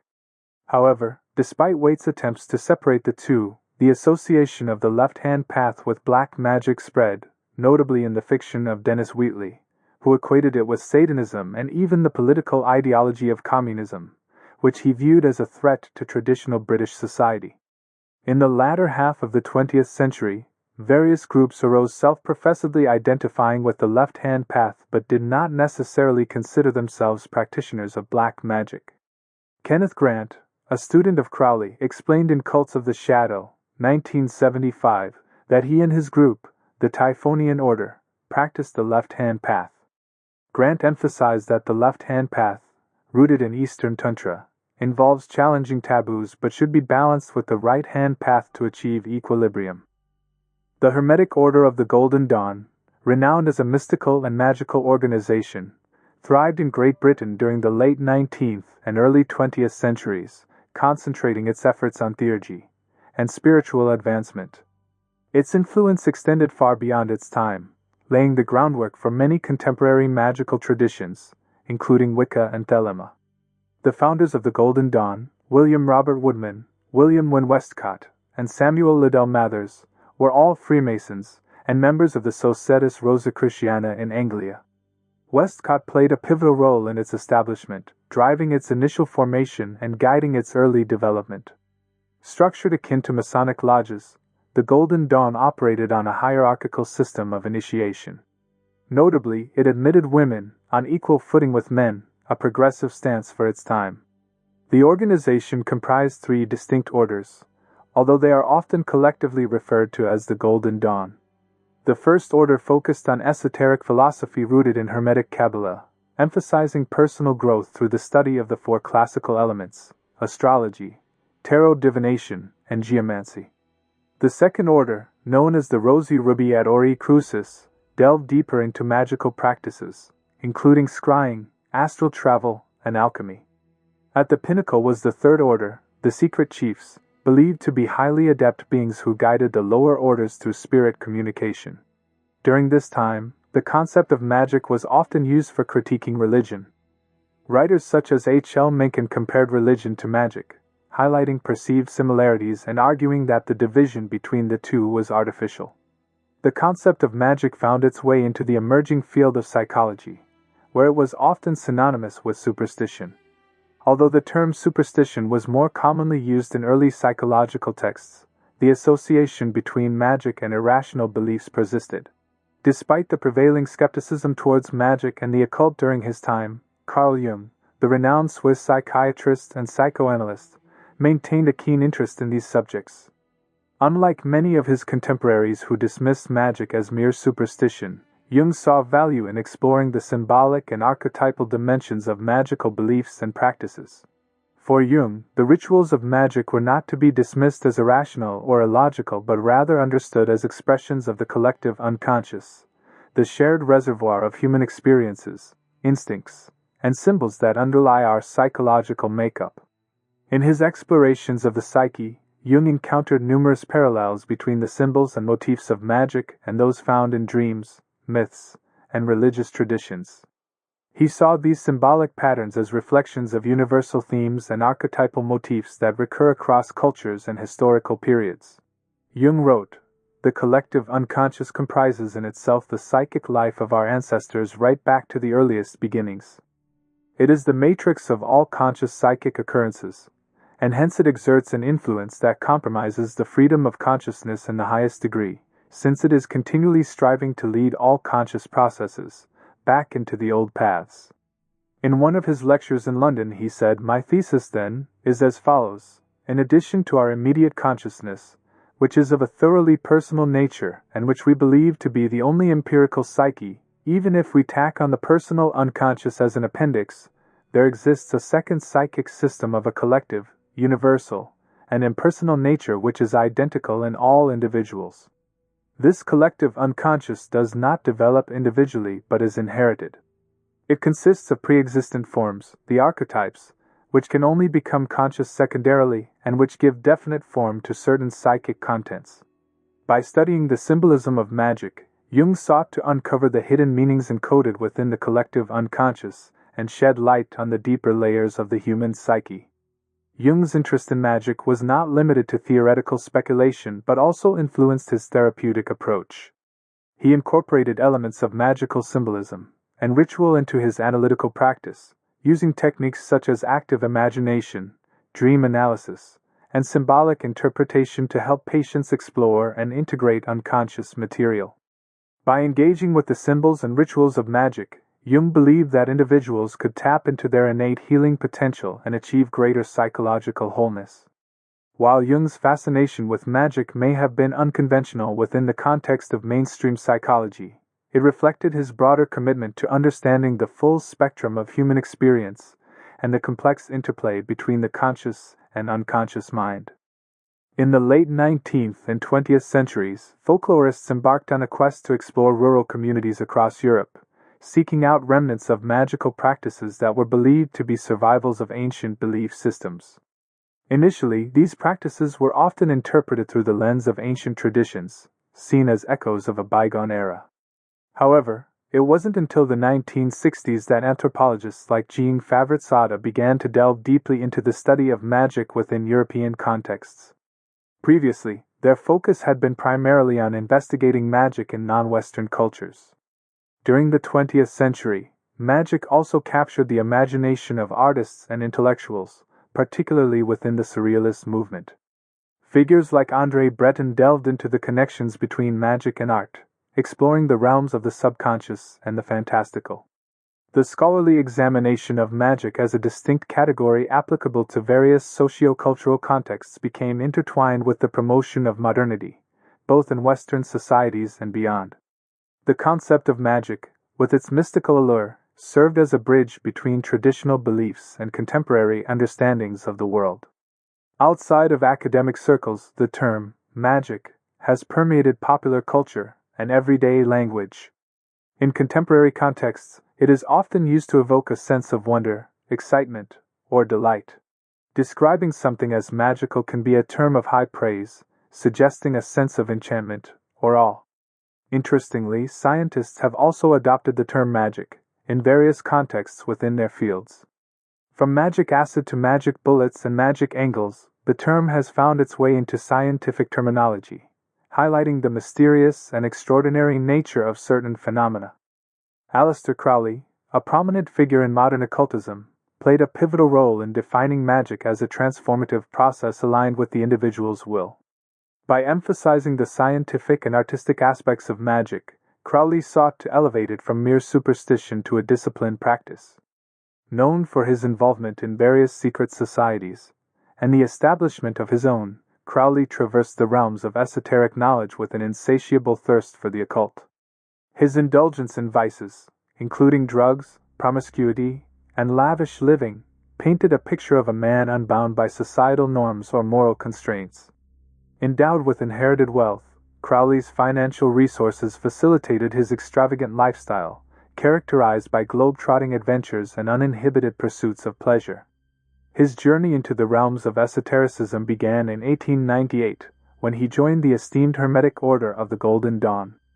Under the tutelage of figures like Samuel Liddell MacGregor Mathers and Alan Bennett, he delved deep into the mysteries of ceremonial magic, honing his skills and expanding his knowledge. Aleister Crowley's association with the occult has given rise to many stories, among which is one of his ritualistic endeavors at a mansion on the shores of Loch Ness. It's said that Crowley attempted to invoke demonic entities through elaborate rituals conducted within the confines of this mansion. Despite his efforts, purportedly spanning numerous attempts, his quest to breach the barrier between the earthly and otherworldly realms met with failure. Eventually, he abandoned the mansion. Years later, the mansion found a new owner in the form of Jimmy Page, the renowned musician of Led Zeppelin. According to lore, Page acquired the property with the knowledge of its eerie history, including rumors that Crowley's rituals had opened the gates of hell within its walls. Venturing further afield, Crowley embarked on mountaineering expeditions in Mexico alongside Oscar Eckenstein, a pursuit that reflected his penchant for daring exploits and exploration. His travels also took him to India, where he immersed himself in the spiritual practices of Hinduism and Buddhism, seeking wisdom and enlightenment. It was during his honeymoon in Cairo, Egypt, in 1904, that Crowley experienced a pivotal moment in his life. Claiming to have received divine inspiration, he penned the Book of the Law, a sacred text that laid the foundation for his philosophy of thelema. According to Crowley, the book was dictated to him by a supernatural entity named Iwas, heralding the dawn of the Aeon of Horus. Central to thelema is the principle encapsulated in the phrase "do what thou wilt," which Crowley interpreted as a call to discover and fulfill one's true will through the practice of ceremonial magic. This injunction became a guiding tenet for Crowley and his followers, shaping their approach to life, spirituality, and the pursuit of enlightenment. Dion Fortune, a key figure in the fraternity of the Inner Light, echoed Crowley's sentiments, emphasizing the role of magic in altering consciousness according to one's will. This perspective highlights the internal, psychological dimensions of magical practice, suggesting that it involves a profound shift in perception and awareness. Gerald Gardner, the founder of Gardnerian Wicca, offered a slightly different interpretation, framing magic as an attempt to manifest physically unusual phenomena. In Gardner's view, magic involves harnessing unseen forces to effect tangible changes in the world, aligning with the practitioner's intentions. Anton LaVey, the founder of LaVeyan Satanism, provided yet another perspective, defining magic as the manipulation of circumstances or events in accordance with one's will. LaVey emphasized the pragmatic, results-oriented nature of magic, portraying it as a tool for exerting control over one's surroundings. Satanism, in stark contrast to traditional religion, is rooted in self-centered pursuits rather than reverence for higher powers. This fundamental opposition is reflected in their magical practices as well. Anton LaVey, renowned for his creation of the Satanic Bible, attributed all magical practices such as magic, prophecy, and divination to Satan, whom he considered the originator of these esoteric arts. Alongside LaVeyan Satanism, another notable satanic group is the Temple of Set. Despite their beliefs, these groups are often labeled as Satanists, even though they may not believe in Satan as an actual figure from hell. Theistic Satanism, also known as religious Satanism, spiritual Satanism, or traditional Satanism, encompasses religious groups that believe in the objective existence of Satan, the devil, as a deity, supernatural entity, or spiritual being deserving of worship and reverence. Unlike LaVeyan Satanism, which views Satan as an archetype, metaphor, or symbol, theistic Satanists perceive Satan as a literal entity with whom individuals can interact and form relationships. The Order of Nine Angles, ONA or O9A, is a satanic and left-hand path occultist group based in the United Kingdom, with associated groups located in various parts of the world. While claiming to have been established in the 1960s, it gained public attention in the early 1980s for its neo-Nazi ideology and activism. Describing its approach as traditional Satanism, the order has also been noted for incorporating elements of Hermeticism and modern paganism into its beliefs by academic researchers. According to the order's own accounts, it originated in the Welsh Marches of Western England during the late 1960s, under the leadership of a woman with ties to a secretive pre-Christian sect in the region. In 1973, a figure known as Anton Long was purportedly initiated into the group and later assumed the role of Grand Master. Although several academic commentators believe Anton Long to be a pseudonym for the British neo-Nazi activist David Myatt, Myatt himself has denied this assertion. Nevertheless, from the late 1970s onward, Long authored numerous books and articles promoting the ONA's ideology. In 1988, the order began publishing its own journal, Fenrir, establishing connections with other neo-Nazi Satanist groups worldwide. With the advent of the Internet in the 2000s, the ONA expanded its reach and influence through online platforms, furthering its cause and disseminating its beliefs to a wider audience. The Order of Nine Angles advocates accelerationism and espouses the belief that human history unfolds in a series of aeons, each characterized by a distinct civilization. According to ONA teachings, the current aeon is that of the Western world, which it perceives as under threat from the influence of Judeo-Christian religions, referred to as the Magian or Nazarene. The order seeks to combat this influence in order to establish a new social order it terms the Imperium. The Imperium envisioned by the Order of the Nine Angles is described as a militaristic society aimed at colonizing the Milky Way galaxy, with an emphasis on preserving what it considers Aryan culture and identity. To achieve this goal, ONA members are encouraged to break societal taboos, commit crimes, embrace political extremism and violence, and even carry out acts of human sacrifice. Central to the Order's ideology is the practice of magic, which it believes allows practitioners to channel energies from an acausal realm into their own causal realm. These magical practices are intended to aid in the establishment of the Imperium and further the ONA's ultimate objectives. The ONA operates as a decentralized network, eschewing any central authority or structure. Instead, it consists of a broad collective of associates, often referred to as the Collective, who are inspired by the writings of Anton Long and other members of the inner ONA. The group comprises clandestine cells known as Nexions. Despite its relatively small size, estimated to include only a few thousand individuals, the order has garnered attention due to its influence on far-right extremists. Instances of rape, murder, and terrorism have been linked to individuals associated with the order, prompting calls from British politicians and activists to proscribe the group as a terrorist organization. Another popular form of magic that emerged during this time is chaos magic. Chaos magicians emphasize the pragmatic use of belief systems and magical practices as tools for personal transformation and achieving desired outcomes. They often draw inspiration from diverse sources, including psychology, quantum physics, and Eastern mysticism, viewing magic as a flexible and experimental approach to reality manipulation. One of the key principles of chaos magic is belief as a tool. Chaos magicians employ a variety of techniques, such as sigillization, creating and charging sigils, ritual improvisation, and paradigm shifting, to evoke desired changes in consciousness and the external world. Unlike traditional magical systems, chaos magic encourages practitioners to adopt and discard beliefs and practices based on their effectiveness rather than adherence to dogma or tradition. Prominent figures in the chaos magic movement include Peter J. Carroll, author of Liber Null and Psychonaut, and Phil Hine, author of Condensed Chaos and Prime Chaos. In modern Western magical practices, there's a notable emphasis on personal spiritual growth, reflecting a shift from the historical associations of magic with supernatural phenomena to a focus on individual empowerment and self-discovery. This evolution is closely tied to the broader cultural context of the disenchantment of the world, where traditional beliefs and institutions have lost their influence, leading individuals to seek alternative forms of meaning and fulfillment.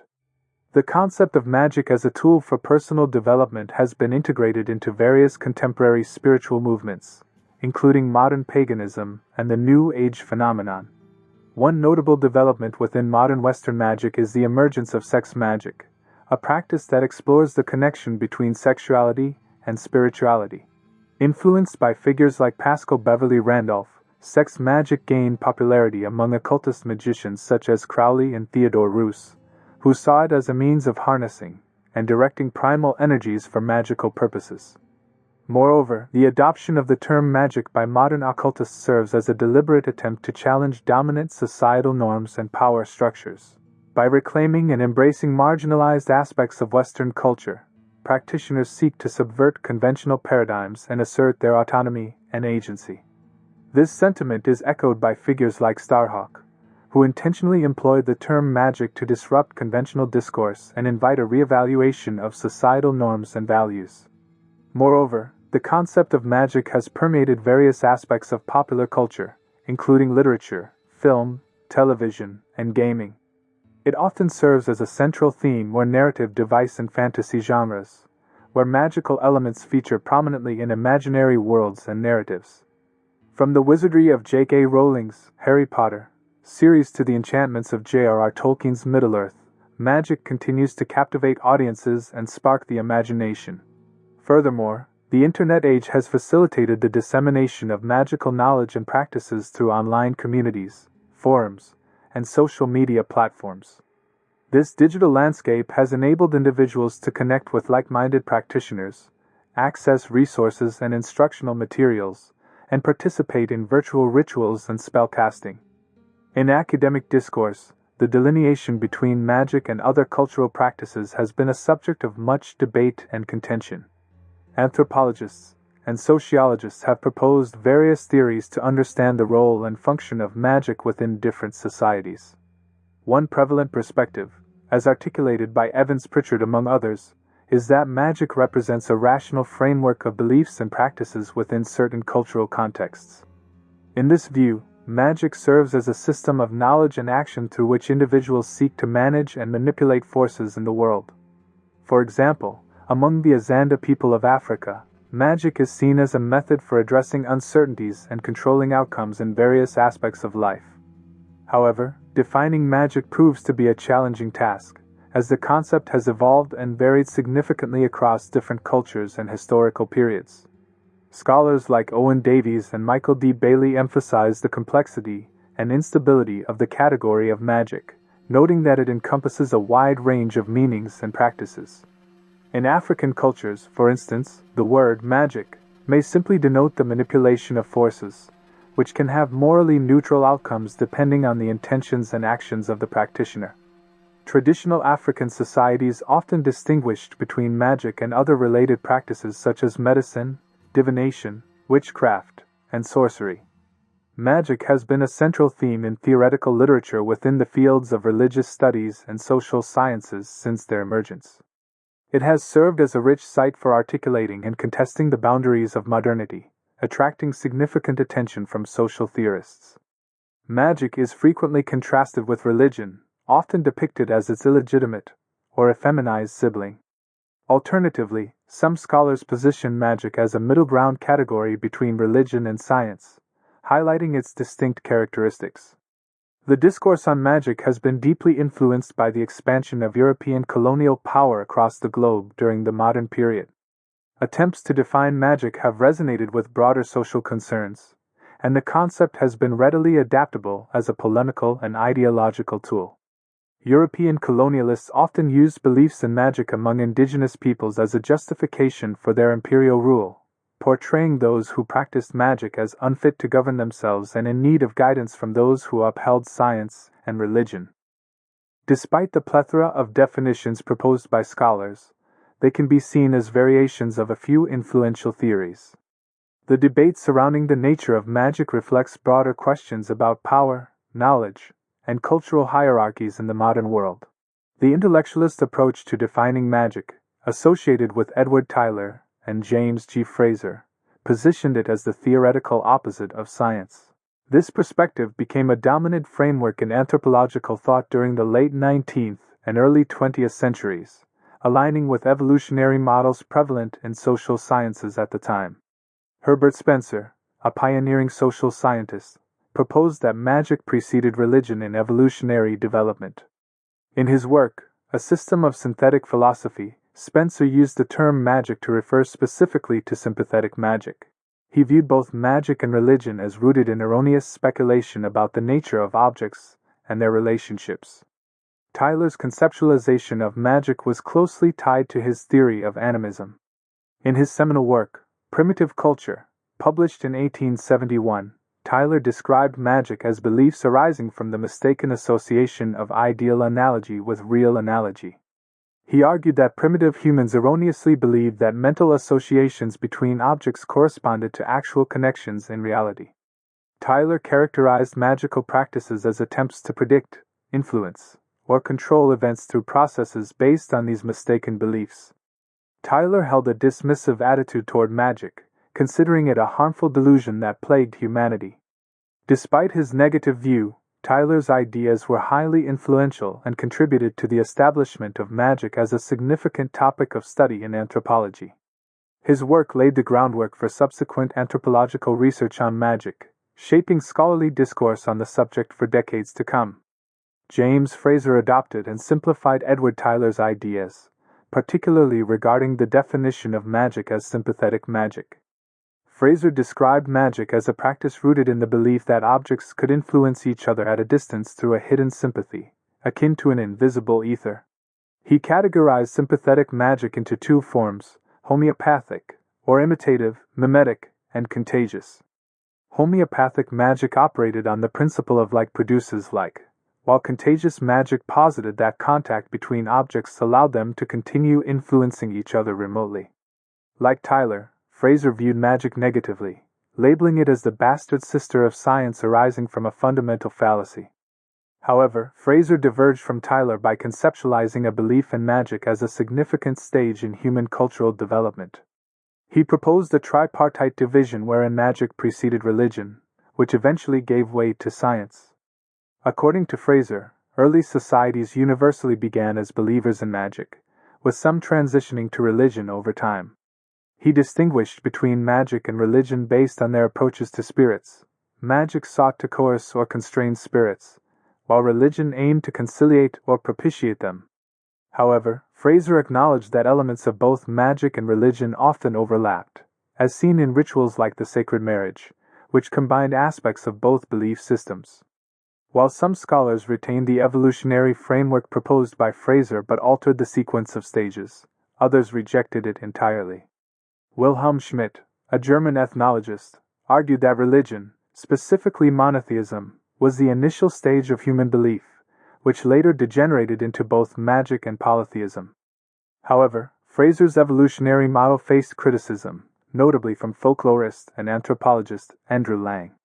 Lang's essay Magic and Religion deconstructed Frazer's framework by highlighting how it relied on misinterpretations of ethnographic data, particularly regarding indigenous Australian beliefs and practices.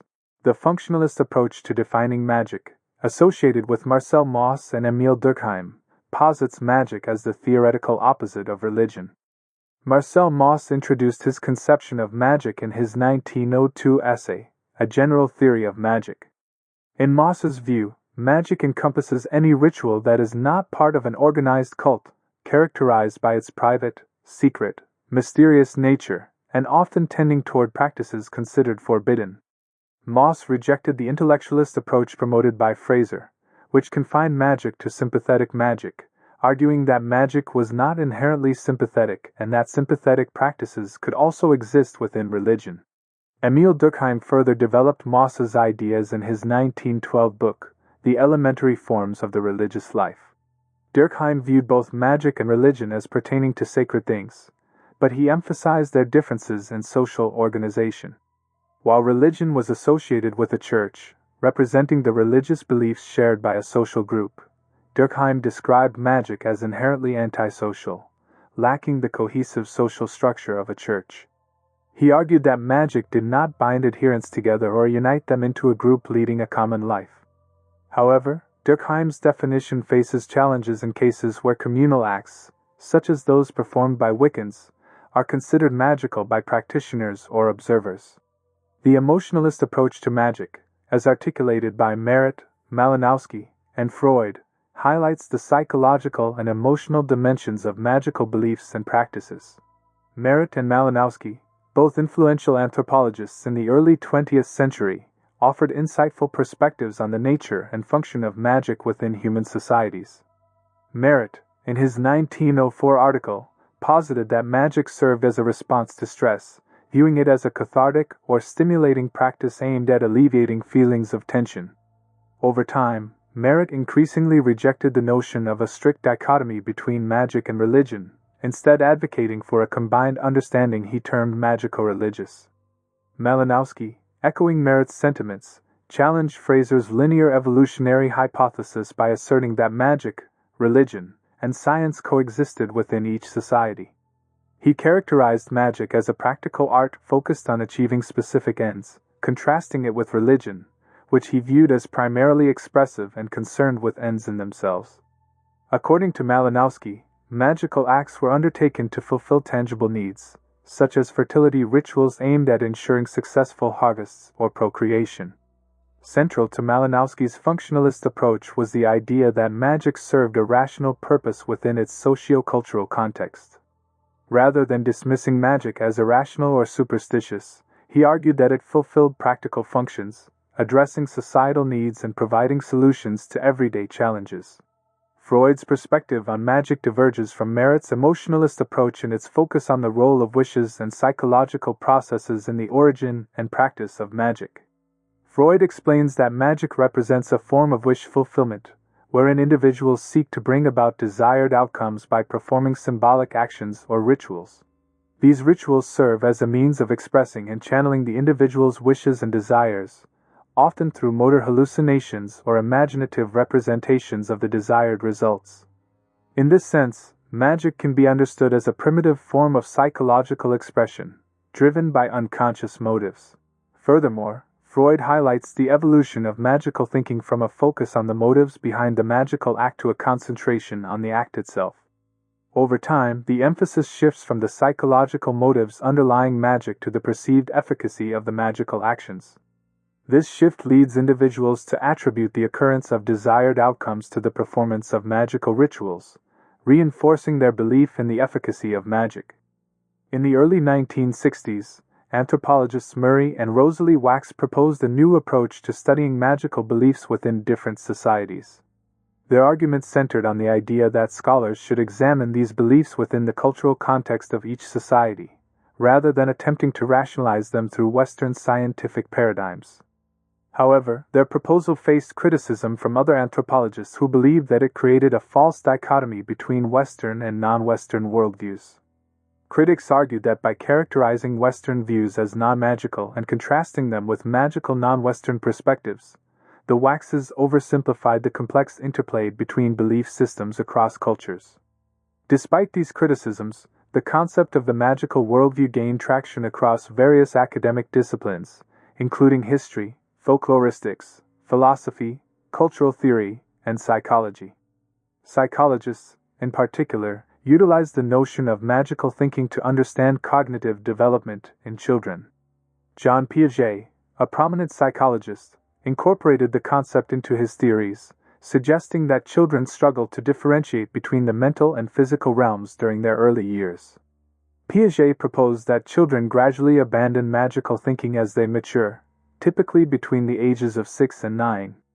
This developmental shift reflects a growing understanding of the distinction between fantasy and reality, as well as the influence of cultural and social factors on cognitive development. Stanley Tambia's perspective highlights the interplay between magic, science, and religion within different cultural contexts and the ways in which they are shaped by politics and ideology. Unlike religion, which may involve appeals to divine or transcendent beings, magic tends to emphasize the individual's agency and ability to shape outcomes through specific actions or rituals.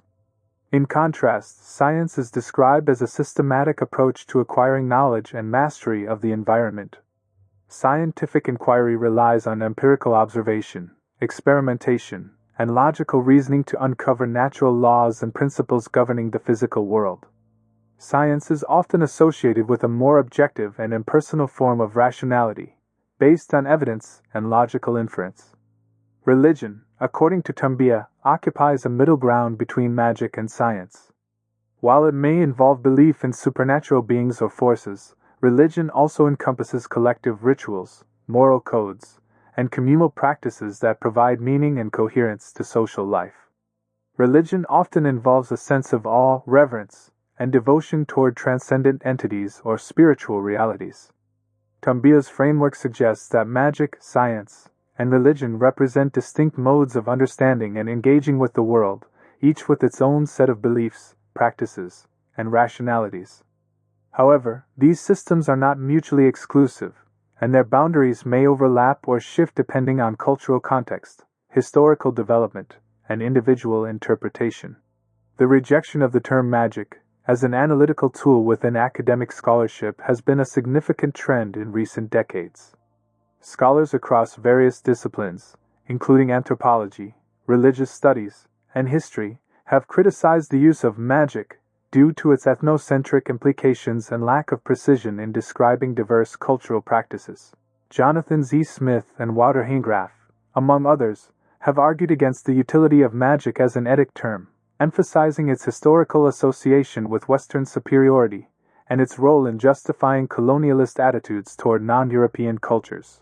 They contend that the term imposes Western categories and biases onto non-Western societies, distorting our understanding of their belief systems and practices. Bernd Christian Otto and Michael Stalsberg have suggested that scholars can study phenomena traditionally associated with magic without using the term itself. By focusing on specific cultural practices and their social, religious, and symbolic significance, scholars can provide more nuanced and culturally sensitive analyses. Despite the association between women and witchcraft in Western societies, it's important to note that not all cultures exhibit this gendered understanding of magic. In some societies, both men and women equally participate in magical practices, and the perception of magic as inherently feminine is not universal. Women, especially those from marginalized or vulnerable groups, have often been targeted and scapegoated for various societal ills. Accusations of witchcraft provided a convenient means to control and suppress women who challenged traditional gender roles or wielded influence outside of patriarchal structures. Moreover, the link between women and magic was reinforced by religious authorities who sought to demonize and delegitimize non-Christian belief systems and practices. By portraying women as susceptible to demonic influence and inherently prone to practicing magic, religious leaders reinforced gender norms and consolidated their own authority. However, it's important to recognize that the association between women and magic was not solely negative. Women also played crucial roles as healers, midwives, and spiritual leaders within their communities. Despite facing persecution and marginalization, many women used their knowledge of magical practices to provide support and care for their communities. In contemporary society, there has been a reevaluation of the historical association between women and magic. Many feminists and scholars have sought to reclaim and redefine the image of the witch as a symbol of female empowerment, resistance, and autonomy. The figure of the witch has become a potent symbol of feminist spirituality and social activism, challenging traditional gender roles and advocating for gender equality. The role of a magician within a society often extends beyond simply performing magical acts. Magicians may also serve as mediators between the mundane and the supernatural realms, offering guidance, protection, and spiritual assistance to their communities. Some magical practices involve reciting charms or spells, which don't necessarily require specialized training or claims to specific powers. However, there are other magical acts that do demand extensive training and expertise. These can range from elaborate rituals to complex incantations, often passed down through generations or taught by experienced practitioners. Individuals who engage in magical acts may be labeled as magicians either by themselves or by others in their community. Some may embrace these labels, while others may vehemently reject them, depending on personal beliefs and societal attitudes. Economic incentives can also play a role in individuals identifying as magicians. In certain cultures, being a traditional healer or magician can be a viable profession, offering financial stability and social status. Additionally, some people genuinely believe they possess unique supernatural powers or talents, which further reinforces their identity as magicians. Social regulations surrounding the role of magicians vary across different societies. In some cases, it may be based on familial heredity, while in others, gender restrictions may apply. Certain personal traits, often associated with unusual births or physical characteristics, are believed to confer magical powers. For example, in Hungarian folklore, being born with teeth or an additional finger was seen as a sign of being a Taltos, endowed with supernatural abilities. Similarly, being born with a caul in various parts of Europe was believed to bestow supernatural powers upon the child. In some instances, individuals seeking to become specialists in magical practices may undergo ritual initiations or receive mentorship from experienced practitioners. These processes serve to validate their status as magicians within their communities and ensure they possess the necessary knowledge and skills to perform magical acts effectively.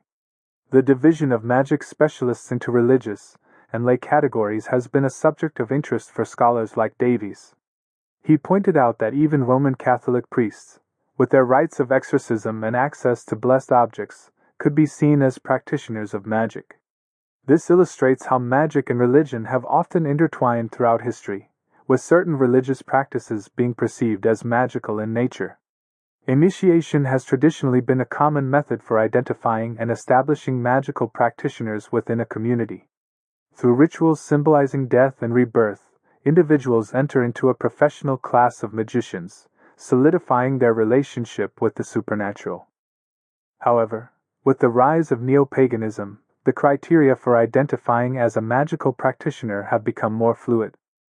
Self-determination as a witch, Wiccan, or pagan is often accepted without the need for central authority or dogma. As he highlights the neglect of practitioners' worldviews in sociological and anthropological studies, attributing it to a narrow understanding of science that devalues magical beliefs. This perspective underscores the importance of considering the cultural context and beliefs of magical practitioners when studying their practices. Moss argues that the powers of both specialist and common magicians are shaped by culturally accepted standards. A magician's efficacy is determined by the beliefs of their peers, highlighting the social dimension of magical practices. Throughout history, magicians have frequently faced skepticism regarding their purported abilities. In 16th century England, Reginald Scot challenged the legitimacy of those accused of witchcraft, suggesting that many were merely deceiving others through illusionism. This skepticism reflects broader societal attitudes towards magic, and those who practice it, often characterized by a mixture of fascination and doubt. Similarly, in more recent times, stage magicians and illusionists have often faced skepticism and accusations of deception, even as they entertain audiences with their performances. Despite the widespread popularity of magic shows and the acknowledgement of the skill and artistry involved in their acts, there remains a persistent skepticism about the existence of genuine supernatural abilities. The distinction between real magic and illusionism has been a subject of debate and contention throughout history. While some practitioners of magic claim to possess genuine supernatural powers, others openly acknowledge that their performances are based on sleight of hand, misdirection, and other techniques of illusion. This tension between belief and skepticism, between the magical and the mundane, continues to shape the perception and practice of magic in contemporary society. In academic studies of magic, scholars grapple with questions of authenticity, belief, and cultural context. Despite the skepticism and criticism that magicians may face, the enduring fascination with magic persists.